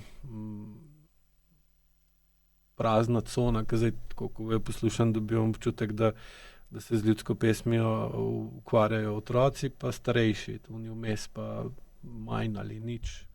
Saj. Kakšno je stanje na terenu? Stanje na terenu. Ja, če gledam to osnovno šolsko populacijo, dosti malo znajo ljudskih pesmi. Recimo, srednjošolska jih že malo več, študentska še majčkeno več. Zanimivo, zdaj pa ne vem, ali je to povezano res s to generacijskimi premiki ali pa z izkušnjami, ne, ki jih pridobiš, pač, ko si star 20 let, si že tolikokrat naletel na eno ljudsko pesem, da se ti je že usedla. Ne. Ja, ne vem, glizanič mi je ena učenka rekla, viš, kaj pa pojem, kje so tiste stezice, sva pila in rekla, meni se zdi, da sem sredi polja in da so z mano stari starši in je sonce in se počutim res tako lepo in tako toplo, a ne. Tako da imajo mladi, tudi čutijo, kaj je tukaj noter, ne, v tej vsebini. Kaj pa odrasli, smo tam med 30 in 50 letom? Ja, tukaj smo pa že malo bolj obremenjeni s kritiko, ne? In želimo spet v ljudsko pesem dostikrat vidim, da želijo vnašati nekaj, kar bo zelo pravilno, kar bo všečno, kar bo nekomu. Ja, ne, tako da jo bom zapel tako, da bo prvič ali uspeh, da bom doživel odobravanje, ne? Ali pa da se bo meni zdelo, zdaj pa sem zadovoljil nek cilj. Ne gre v izvajanje ljudskih pesmi tako spontano.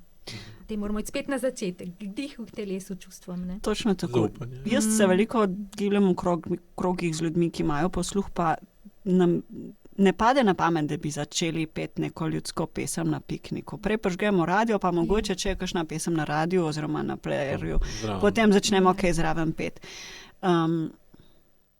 Je pa tudi to dejstvo, da se bojimo enoglasja. Ker ko skupina ljudi poje v enem glasu, je še bolj slečen, še bolj izpostavljen en glas, ali je čisto ali ni čisto. Še bolj čutiš, če z nekom drugim ne poješ isti ton. In je ta pritisk še kar malo večji, no? Pa bi bilo za marsikaj, sem tudi zbor odrasel dobro, da bi peli enoglasno vsake toliko. Pa se kar bojimo, no? Pa že mi, ki dost pojemo, se bojimo peti enoglasno. A ni zanimivo, ravno je to, res eno močno. Ven. Ja. Se smo tako naučeni, da ne smemo ven štrleti, ne? Vsaj ne preveč. Vsi moramo tako nekako biti enaki, ne? Da smo na varnem. Ja. In če gledamo še na ta del, kakšna je razlika med petjem, jokom, krikom? Aha, ja. Zdaj spet odvisno, z katerega vidika se petja lotiš.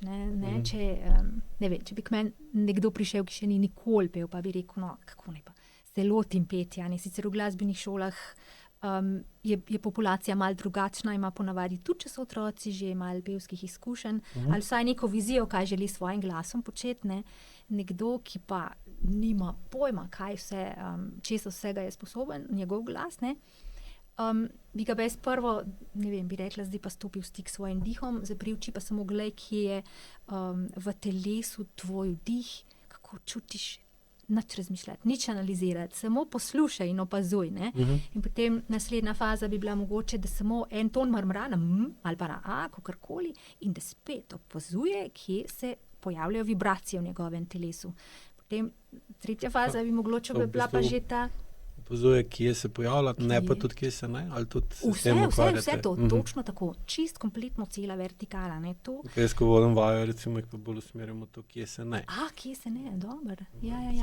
Sam je razlika, tam je drugačno izražanje. V smislu, kje se ne dogaja, da torej ne uporabljaš mišic, ali kje jih uporabljaš, čeprav ni občutkov. No, torej je akcija, sam jih ne čutiš. Da ni tega prenosa. Ali pa bi mogla biti, recimo, z levo peto v tla pritisneš, bi mogel čutiti vibracijo po zadnjem delu leve noge, pa v meči jo mogoče čutiš, v stegnejo pa ne več, ali pa v ritnici jo čutiš v ledvenem delu hrbta, in pol je to področje senzorno-motorne amnezije, in pol te to omogoča, da opaziš, da določen del telesa je odtujen od tvoje zavesti in lahko bi rekli, da ga ne slišiš, nimaš posluha.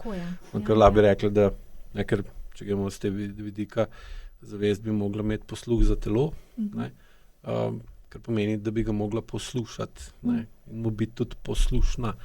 Ker zdaj, če ni, če zavest preveč neposlušna do telesa, potem bo telo spravila v kronično nemoč, ker ga ne bo upoštevala, ne bo ga slišala, ne bo imela posluha za telo, in pol iz te kronične nemoči pa pride do, recimo, vnetja ahilove tetive, če tekač ni imel posluha za svojo, recimo, desno nogo, pa levo ramo, pa jaz tudi z tega vidika gledam, ker sicer ni povezano z glasom tako, tem glasom, kot je mikrofon, ampak ima telo več glasov, tudi in te občutke.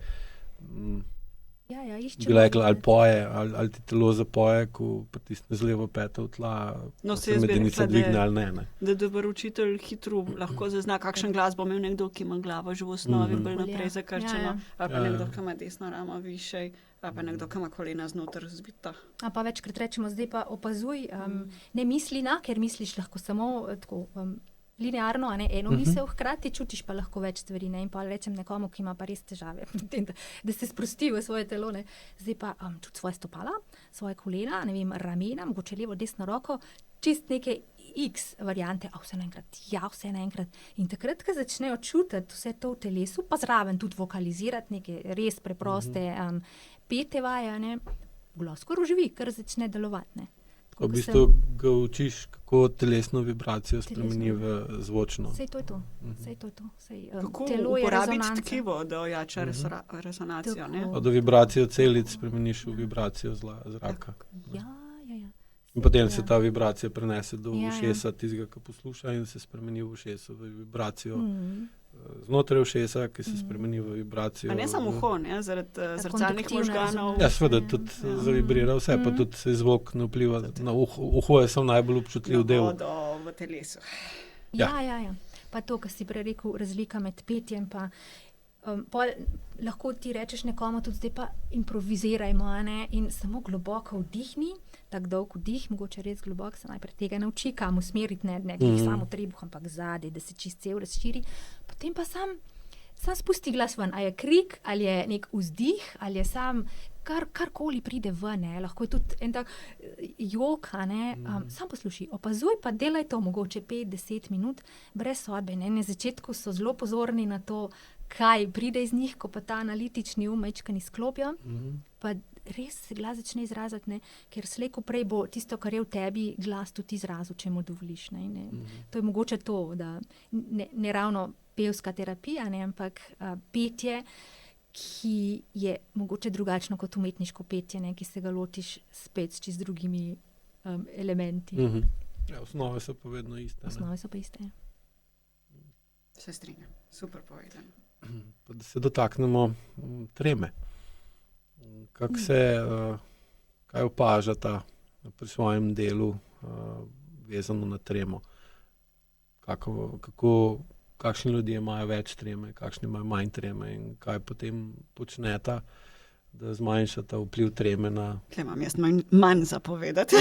na glas. Ja, zdaj spet je ravno tako, kot smo že prej rekli, ne, več treme in se je tudi teže znebijo. Imajo ljudje, ki tudi teže pridejo v stik s svojim telesom, ne, in ki kar ne morejo, ne, če smo recimo, kažem rameno, to je zelo značilno rame, ali pa spolna čeljust, tle imajo zategnjeno in niti ne vejo, da imajo, ne, pa se to je zame običajno. Normalno. Ne, in potem rečem, ne, to ni normalno, to je habitualno, ti si se tega naučil, ni pa to naravno pa je telo, ki je pretočno, ne. In trema ravno tako. Če si ti pretočen, te bo trema, seveda te bo zagrabila, to je navsezadnje ena aktivacija pozornosti, ne, in kanalizacija tvojega uma in te ustvarjalnosti. Je prav, da je trema, ne, ampak če je telo zakrčeno, bo tudi trema tukaj noter ostala. Ne vem, lahko pa rečeš, da pa jo imej tukaj pri sebi, veš, da je dobra, jo uporabi za to, da boš še boljši nastop imel, ne, ali pa kaj še boljše naredil.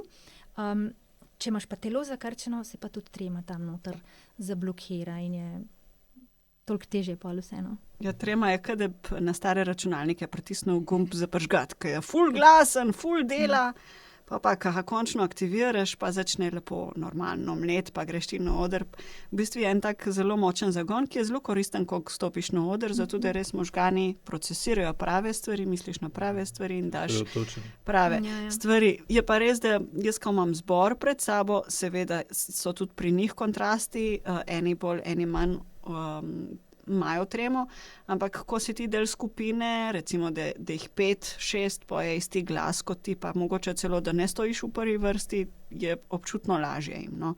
Zato je pet v zboru lažje kot pa sam. Zato je tudi, recimo, ko se odločiš po dolgem času, da bi zapel eno pesem, lažje z nekom drugim zapet, ki mu zaupaš, kot pa sam doma pod tušem. Sicer zmeraj se za hec rečemo, a poje še kje drugje kot pod tušem, ampak dejstvo je, da pod tušem si ljudje ne upajo pet. Vsaj ne več. Stereotip, ki ne drži na način, sam v ameriških filmih. Mogoče še jaz, ko sem bila majhna, sem in igrala v orkestru in nastopala sama na klavirju, ampak meni je bilo vedno na klavirju neprijetno nastopati. Mogoče tudi zaradi učiteljice, mogoče zaradi izpostavljenosti, obrnenosti k zboru, obrnenosti k občinstvu. Če sem pa bila korepetitor nekemu zboru, torej da sem še zmeraj igrala klavir, ampak center pozornosti občinstva bil nekdo drugi, tu sem pa z lahkoto. In zato sem tudi postala dirigentka, da sem zmeraj s hrbtom obrnjena k občinstvu. Je lažje. Kakšne so pa specifike?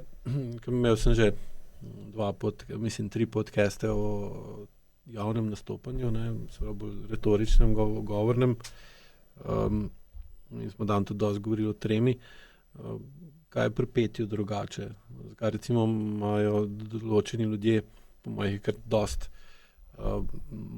največ treme ravno, ko bi treba zapeti. Zaradi čustev, zaradi razkrivanja, ker veliko več razkrije to o tebi. Jaz bi rekla zato, ker to ni dejavnost, ki bi jo več počel. Ker govor je vse nekaj, kar uporabljaš tudi sicer. Govorimo več, ko pojemo. Ja. Je pa tudi tu res, da ko začneš pet na odru, se precej hitreje zgubiš treme, kot pa ko si govorec, ko moraš tempirati svojo hitrost govora, ko moraš na licu mesta improvizirati in uporabljati besede, se odzivati na občinstvo, medtem ko nastopiš v zboru, imaš skoraj da vnaprej določen scenarij skladb in veš, kako skladbe potekajo in ta trema se veliko prej razblini. Ja, pa bolj si ranljiv najbrž, ne, ker moraš res tukaj uporabljati spet celo telo. Tukaj so dolgi zamahi, frazni, melodični melodije, ki jo moraš ti vzdržati. V govoru se lahko malo ustavljaš in je ritem tak zelo prekinjen, tudi pa boš še vseeno povedal in sporočilo predal, ne. Mora biti bolj tekoče. Bolj tekoče pa enakomerno, a ne, in spet, če želiš enakomernost, moraš se spustiti v svojo ranljivost. Če fraze ne boš držal v enem dihu, ker zaradi treme nisi vdihnil, si vničil. 3-4 vrstice skladbe, si uničil 6-10 sekund skladbe. Če med govorom 2-krat več vdihneš, še ni toliko opaziti. Ja. In ta trema se mi zdi, da se najhitreje izgubi pri večini, ko ozavestijo, pri otrokih ne, otroci nimajo s tem težave. No? Pol pa, ko si ti že toliko časa v življenjski situaciji, kjer si skozi izpostavljen ocenjevanju in pričakovanjem drugih, ne, je pa to težje, ne, skozi ti dela ta analiza, a bo v redu ali ne bo, ne, in se ne upaš spustiti v to materijo, katero poješ, in jim rečem vedno pevcem, dajte, vi ste pripovedovalci zgodb, ti nisi na odru, ti pomemben, ti samo povej tisto zgodbo, za katero predlogo si se dobro pripravil, a ne si jo naštudiral, eno pesem, besedilo, glasbo, mogoče igra s klavirjem, ne? In potem bo to v momentu. Ti moraš začutiti tisto, kar poješ. In ko se res predaš temu, ko je tvoja pozornost 100% tam, tudi trema odpade, ker nimaš časa razmišljati, kako me on gleda, pa kako bo ta moj fis izpadel, ne. Je pa tudi to res, ne, da nekdo, ki jeclja, običajno, ko poje, ne jeclja. Ja, govor je z leve, pesem je z desne. Se tudi izvor govora ali pa govorjenja je najprej bila pesem, ne? Tako je. Iz pesmi smo pa začeli govoriti. Jaz mislim, da je tukaj ta razlika tudi v tremi, ne? Ker je pesem je predhodnica govora in pa v bistvu si bližje svoji notranjosti, ko poješ, ko govoriš. Zdaj, če imaš v svoji notranjosti stvari, ki jih ne želiš pokazati, ne? Pa jih hočeš zadržati, da so skrite, imaš seveda pa večji odpor do tega, da bo sebe izražal skozi petje, kot pa skozi govor. Ne? Jaz pa najbolj, omenila si že ramena pa čeljust, ne? Ki se najbolj vidijo, kje se najbolj vidi trema pri človeku? In trema, prvo v kolenih. Se mi zdi, da kolena se prvo zaklenejo, ne, in ko vidiš nekoga, ga že pol ure pred koncertom, recimo, pa imaš vajo za pevcem, ne, in kaj že ve, da bo nek koncert ali nastop ali tekmovanje, kolena čisto zategnjene in potem samo na kolena jih spomniš, ker tako vidiš, kako se spusti nekako v svoje telo, ne, ker drug človek postane tudi, ne. Kolena so tista prva, po mojem, ki pokasirajo in potem, se veš, gre vse po vertikali, ne, tudi medenica se zaklene, hrbtenica ni več takšna elastična, tudi drži, pol drži, pol gre v ramena, iz ramen v vrat, potem pa seveda tudi v grlo in mišice grla, tako da si pol cel napet, no. Zdaj, kje začeti, ne, pri pevcu to sproščati, je pa od pevca do pevca različno. En ima tukaj izvor, nekdo drug pa nekje drugje. No, se lotiš najtežjega najprej ali najlažjega? Spet odvisno od pevca. Pri nekomu, če boš najlažje rekel, ne bo šlo, ker je tisto samo tako, ja. Ne opazi. Ja, jaz to vedno intuitivno delam in skušam poslušati, kaj mi pevc pove, tudi s telesno govorico, no. Kaj pa ti to vidiš, ko zbor opazuješ, kaj jih imaš na kupu veliko? Kakve so razlike med njimi?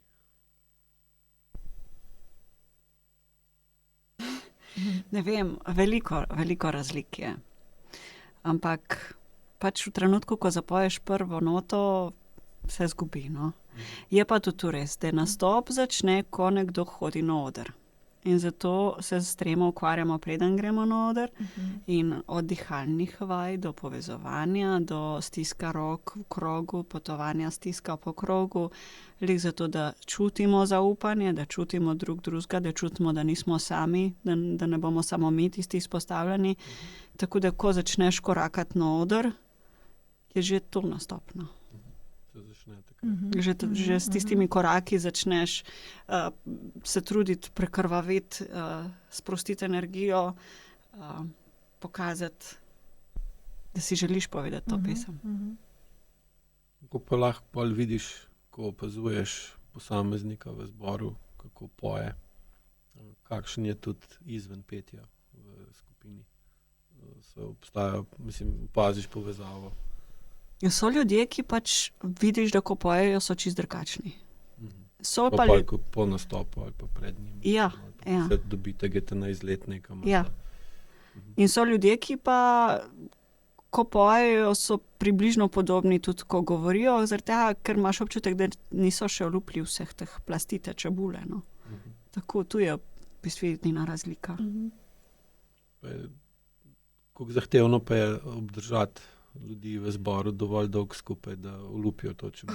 To je pa zdaj močna stvar, zaradi tega, ker zaradi prej si omenil in socialnih omrežij in individualizma in neprilagodljivosti skupini je pač veliko odpadnikov. No.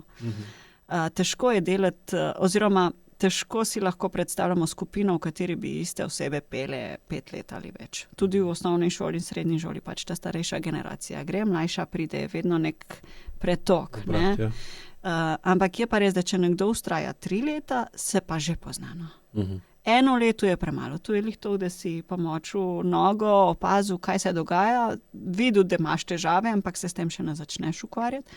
V 2. letu se začnejo res take čustvene vezi vzpostavljati med pevci, se širi ta krog zaupanja, že čutiš, zdaj govorim v očeh otrok, že čutiš, da imaš lahko tudi mogoče včasih komu pomagati, da dobi tudi kakšno drugo vlogo, da ni samo pevec, ker včasih to je en pregovor, je, da predsedniki so tisti, ki slabo pojejo. Zaradi tega, ker pač tudi nekdo, ki ve, da ima kakšno pomanjkljivost, ima potem vselih v tej skupnosti eno pomembno vlogo in se čuti zelo koristen tej skupini in čuti, da ima zaupanje in lažje se potem razvije. In tako da potem je na 3. leto, se mi zdi, da je tisto leto, ko se začnejo stvari znotraj človeka obračati. Ni slučajno 3, to ljudsko število. Ja. Se pri petju pa ravno tako. V 1. razredu se mi še vsak reče, to mi gre že vse narobe, nič še ne vem. Ne? V 3. razredu se pa počasi stvari potem začnejo sestavljati. No? Tisto, kar si prej nalagal, ves čas pa nisi še znal celote začutiti, uporabljati, rabiš kar na 3 leta vsaj, da sploh začneš pri izvoru. Ne gre tako hitro, ja? Ne gre čez noč. No? Nič dobrega ne gre. Slabe stvari se zgodijo čez noč, dobre pa v bistvu ne. Razen, če si že prej dosti dolg delal, da se je nekaj postavilo, pa se pa čez noč nekaj zgodi, recimo kot rezultat dolgoletnega ali pa dolgotrajnega delovanja. Ne. Katero pesem bi pa priporočile nekomu, da začne z njo peti? Da jo začne peti, zato da v bistvu začne bolj slišati samega sebe, brez da se obremenjuje s tem, kako poje, ampak čisto tako. A kot čisti začetnik? Nekdo, ki ne poje, ali pa ne mara pet, ali pa ima recimo s petjem povezane travme, ki so pogoste, ker sploh recimo moja je ta, da je bilo, da so začeli pet, ko so se ga dovolj napili, pa je bilo pa prišlo do stanja, da so bili že toliko vinjeni, da niso mogli več tudi pet, pa so začeli pa žaliti, pa je prišlo do prepirov in v bistvu pa ti kot otrok, ko to opazuješ vsakič na teh rojstnodnevnih zabavah, pa na trgatvah, pa na to petje glih ne poveze z nečim pozitivnim in imaš pa tudi odpor do njega. Ne. Je ta negativna asociacija. Ne? Ja, in to vidim, da dost strank ima podoben problem, sicer ne nujno identičen tem, ko sem ga jaz opisal, ampak da tisto, da ali pa da to sem imel tudi velikrat že do zdaj, da, kako je prej rekla, ne, da ko poje čist drug človek, ne, pa imaš ti lahko recimo starša, ki ko poje je takšen, ko pa ne poje pa popolnoma drugačen in pa začne sovražiti petje, ker v bistvu si misliš, zakaj ne moreš tudi drugač biti takšen, kot takrat, ko poješ, ne, in ne maraš, da poje, oziroma ali pa veš, da bo, ker bo takrat bil drug, pa bo šel preveč v eno skrajnost, po takem petju sledi pa, da bo potopil se bolj globoko v drugo skrajnost in so bili pogosto tepeni ali pa zlorabljeni, ponižvani in so seveda petje dojeli čisto logično skozi Pavlov odziv kot nečesa, česar se moraš bati. Razumem, ja. Jaz bi rekla, da si izbere en začetnik, ne, eno pesem, ki ga čustveno nagovarja, da mi on pove, kaj bi želel. Ne. Bi pa vsekakor začela spet z ljudskimi pesmimi, ker to govorijo o temeljnih čustvih, ki so lastna vsem in tukaj ni težko priti tako v stik s sabo, kot bi bilo recimo pri eni umetni pesmi, ki je bolj individualno naravnana, ne, in nima tega skupinskega naboja in nabora že vseh možnih plasti čustvovanja, dolgoletnosti, ki jih lahko izbereš v ljudski pesmi, ki vse to seboj nosi. Ne. Tako da sigurno to. Pa nekaj takega, kar mogoče jaz potem tem otročkom sploh jim ponavadi zaigram, pa rečem, ti je všeč. Ne, in če mi je všeč, potem to nikoli ne grem tako, da bi na silo, zdaj pa ti to moraš po nekem programu pet, bog ne dej, ne, ampak tisto, kar tebi zarezonira, kjer se začutiš, to bi pa jaz tudi rad, ne, v sebi doživel, pa sebi pokazal, kako je, če to izvajam. Kupiti pesmarico, pa iti čez njo, pa videti, kaj ste pretegnili. Kaj ti zazveni, ne? Ali še imaš vnuke? Ne še. Ne še. Ena najlepših stvari, prej sem rekla, da je veliko lažje kot pet sam pred ogledalom ali pa v sobi lažje pet z nekom. In če ima kdo nekega nečaka ali pa otroka ali pa vnuka, to je tako enostavno z nekim otrokom zapeti. Otrok te vzame takega, kot si, ob otroku čutiš zaupanje, otrok ve pesmi, ali pa tudi, če jih ne ve, vzameš eno, ali pa poslušata vse te ljudske in otroške pesmarice, pridejo običajno tudi z goščenko. Mislim, da večina avtomobilov ima še zmeraj za zgoščenke vhod. No. Vedno manj, ja. Vedno manj.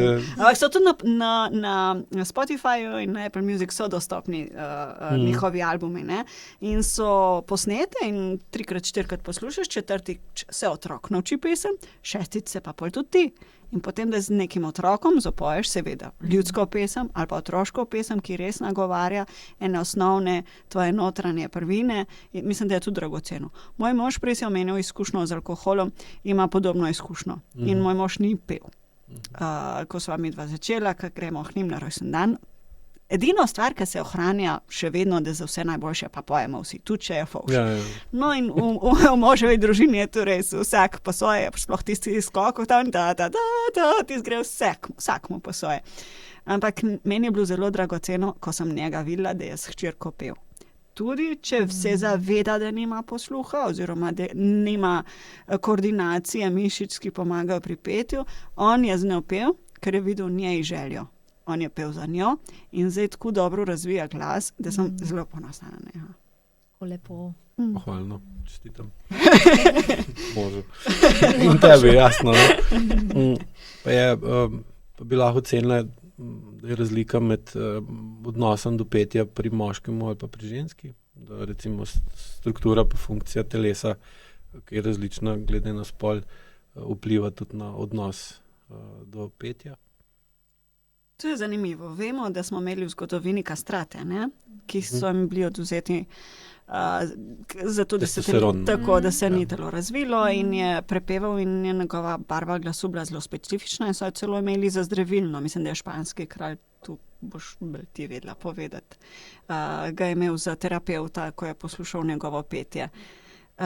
Glih zaradi tega občutka nezemskosti, ne? Da je nekdo, ki je napol med nebom in zemljo, nekdo nezemski, ki proizvaja nek zvok. Ampak sicer pa včasih je ženske glasove težko poslušati. Moja nona je res rekla, da ženske pa ne mara poslušati pet, ker tu sam cvili. Žal mi je Nina, to je moja nona vedno rekla.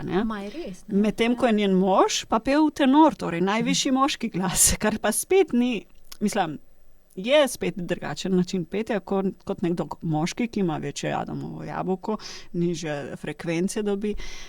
Zagotovo tudi, ko govorimo, je veliko lažje poslušati nekoga z nizkim glasom kot nekoga z višjim. Sam po drugi strani pa ravno, ko pride do te harmonije večglasne, brez enega ni drugega, brez drugega ni enega. Ne vem. Ja, je, ne. Moški glasovi, že prej smo rekli, ta brenčanje, ne vem, kako se reče, humming, ne. To so, če greš zelo nizke frekvence prodrejo globlje v telo, ne, in so bolj nekako terapevtske, ne, in je prav, menda ta vibracija, ne, nizkih frekvenc tudi dušikov oksid, ne, sprošča v telesu, kar pripomore celo k zmanjšanju vneti. Pa izboljšanju krvnega pretoka, ja. To vemo iz glasbene terapije. V sinusih, ne, večkrat naredi. Ja. Tako da in moški imajo boljši dostop do teh nizkih frekvenc, ne. Tudi, ko imaš nek večglasen zbor, je veliko več topline in tistega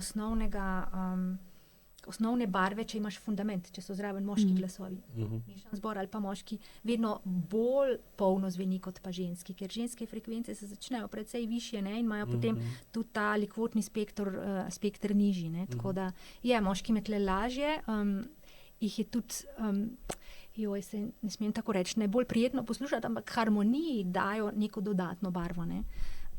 Kar se pa petja in treme tiče, se mi zdi pa tudi precejšnja razlika, no, med moškimi pa ženskami. Tako kot v življenju. Ženske smo veliko bolj smo podvržene tem ciklusom, ne? Moški so pa bolj stanovitni, tudi v samem telesu. Predvidljivi. Tako, ja. No, pa tudi stanovitni najbrž, ne vem. Telesno, čisto biološko.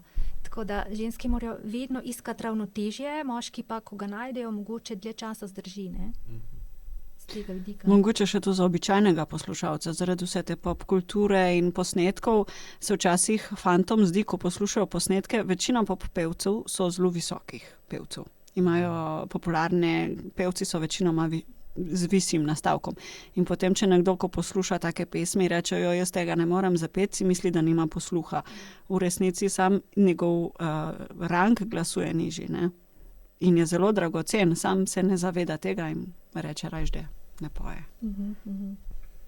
Glede na to, da ste zelo lepo razložili, kako je petje zdravilno, ne, pa zdravo, kako priporočilo bi dala nekom, ki nima posluha ali pa misli, da nima posluha, ali pa ima odpor do petja, noče pet, ne mara pet, ne zna pet, je sram.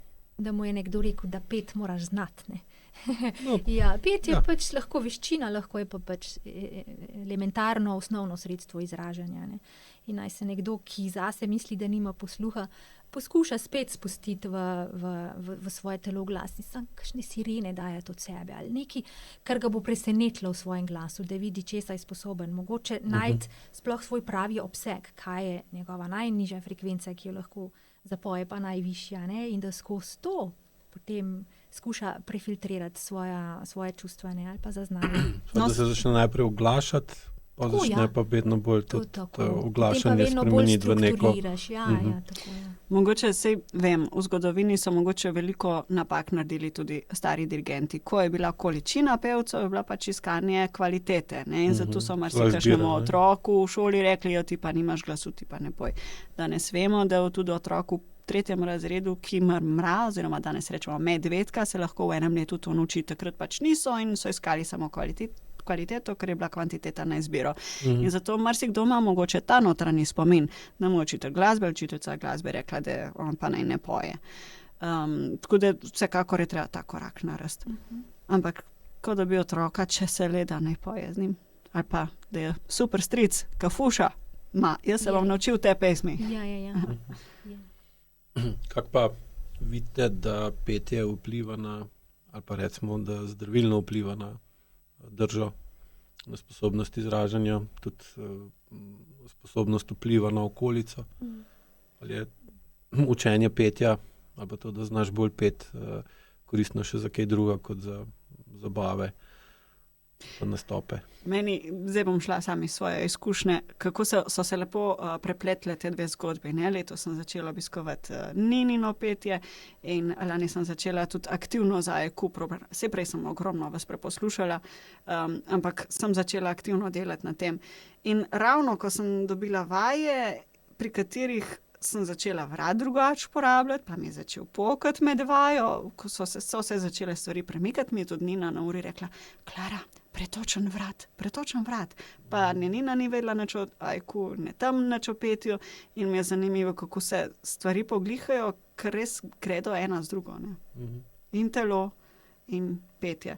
Ampak res, ko nekdo poje zase, za skupnost, ne performativno. Oziroma, seveda, tudi performativno je en performance, je del ciljev v glasbeni šoli, zato da tudi starši vidijo, da se nekaj dela, da ni tu samo preganjanje časa. Jaz ne imela sicer nič proti, če bi bila tudi glasbena šola brez nastopov. Ampak je pa res, da starši so pol tisti, ki radi vidijo, zakaj nekdo hodi tja. Ker pri fuzbalu pač je tekma vsak vikend. Ja. Pa tudi lepo je deliti tisto, kar ti lahko zapoješ, je lepo deliti s publiko, ne? Ker če res poveš zgodbo zase, kjer jo ti 100% doživljaš kot svojo, ko te nekdo posluša, doživi svojo zgodbo in je 150 poslušalcev, pa je lahko 150 svojih zgodb, ne? In to je lepo, da se te energije delijo, da se pretakajo in plemenitijo, ne? Bogatijo. Zdaj, koliko je petje, kako lahko veščine, ki se jih učiš pri petju, implementiraš še na ostala področja, to je pa neizčrpno. Ne? Se mi zdi, da se v petju ne moreš izogniti telesu, ker je telo tvoj inštrument, se mu moraš posvetiti. Ne? In na običajnem življenju se mi pa zdi, da kar pozabimo malo na telo, pa na čustva, ki si jih telo zapomni, pa če mu ne daš pravih ukazov, jih bo interpretiral drugače, mogoče ne najbolj konstruktivno, a ne? Ker ne ve, ker mu ti nisi dal navodila. Ko pa se spustiš v to, ko postaneš ti inštrument cel, pa nekako zavibriraš, postaneš bolj celoviti, najdeš tudi kanale izražanja, ki ti tudi v odnosih veliko ti prav pridejo, v javnem nastopanju mogoče. Sploh pa, kad ti sam sebe poznaš, si bolj suveren, ne? In pri petju poznavanje sebe je tista ključna stvar. Prav, če mi nekdo rekel, želim celostno napredovati, ali mi petje koristi pri tem ali ne, bi rekla kaj. Bil odgovor pritrdilen. Pritrdilen, no, Ja. tako. A veš, kaj te čaka, ne zdaj? Ja, vem. Za konec bi kaj takega še dodali, kar nismo mogoče povedali, pa se vam zdi pomembno.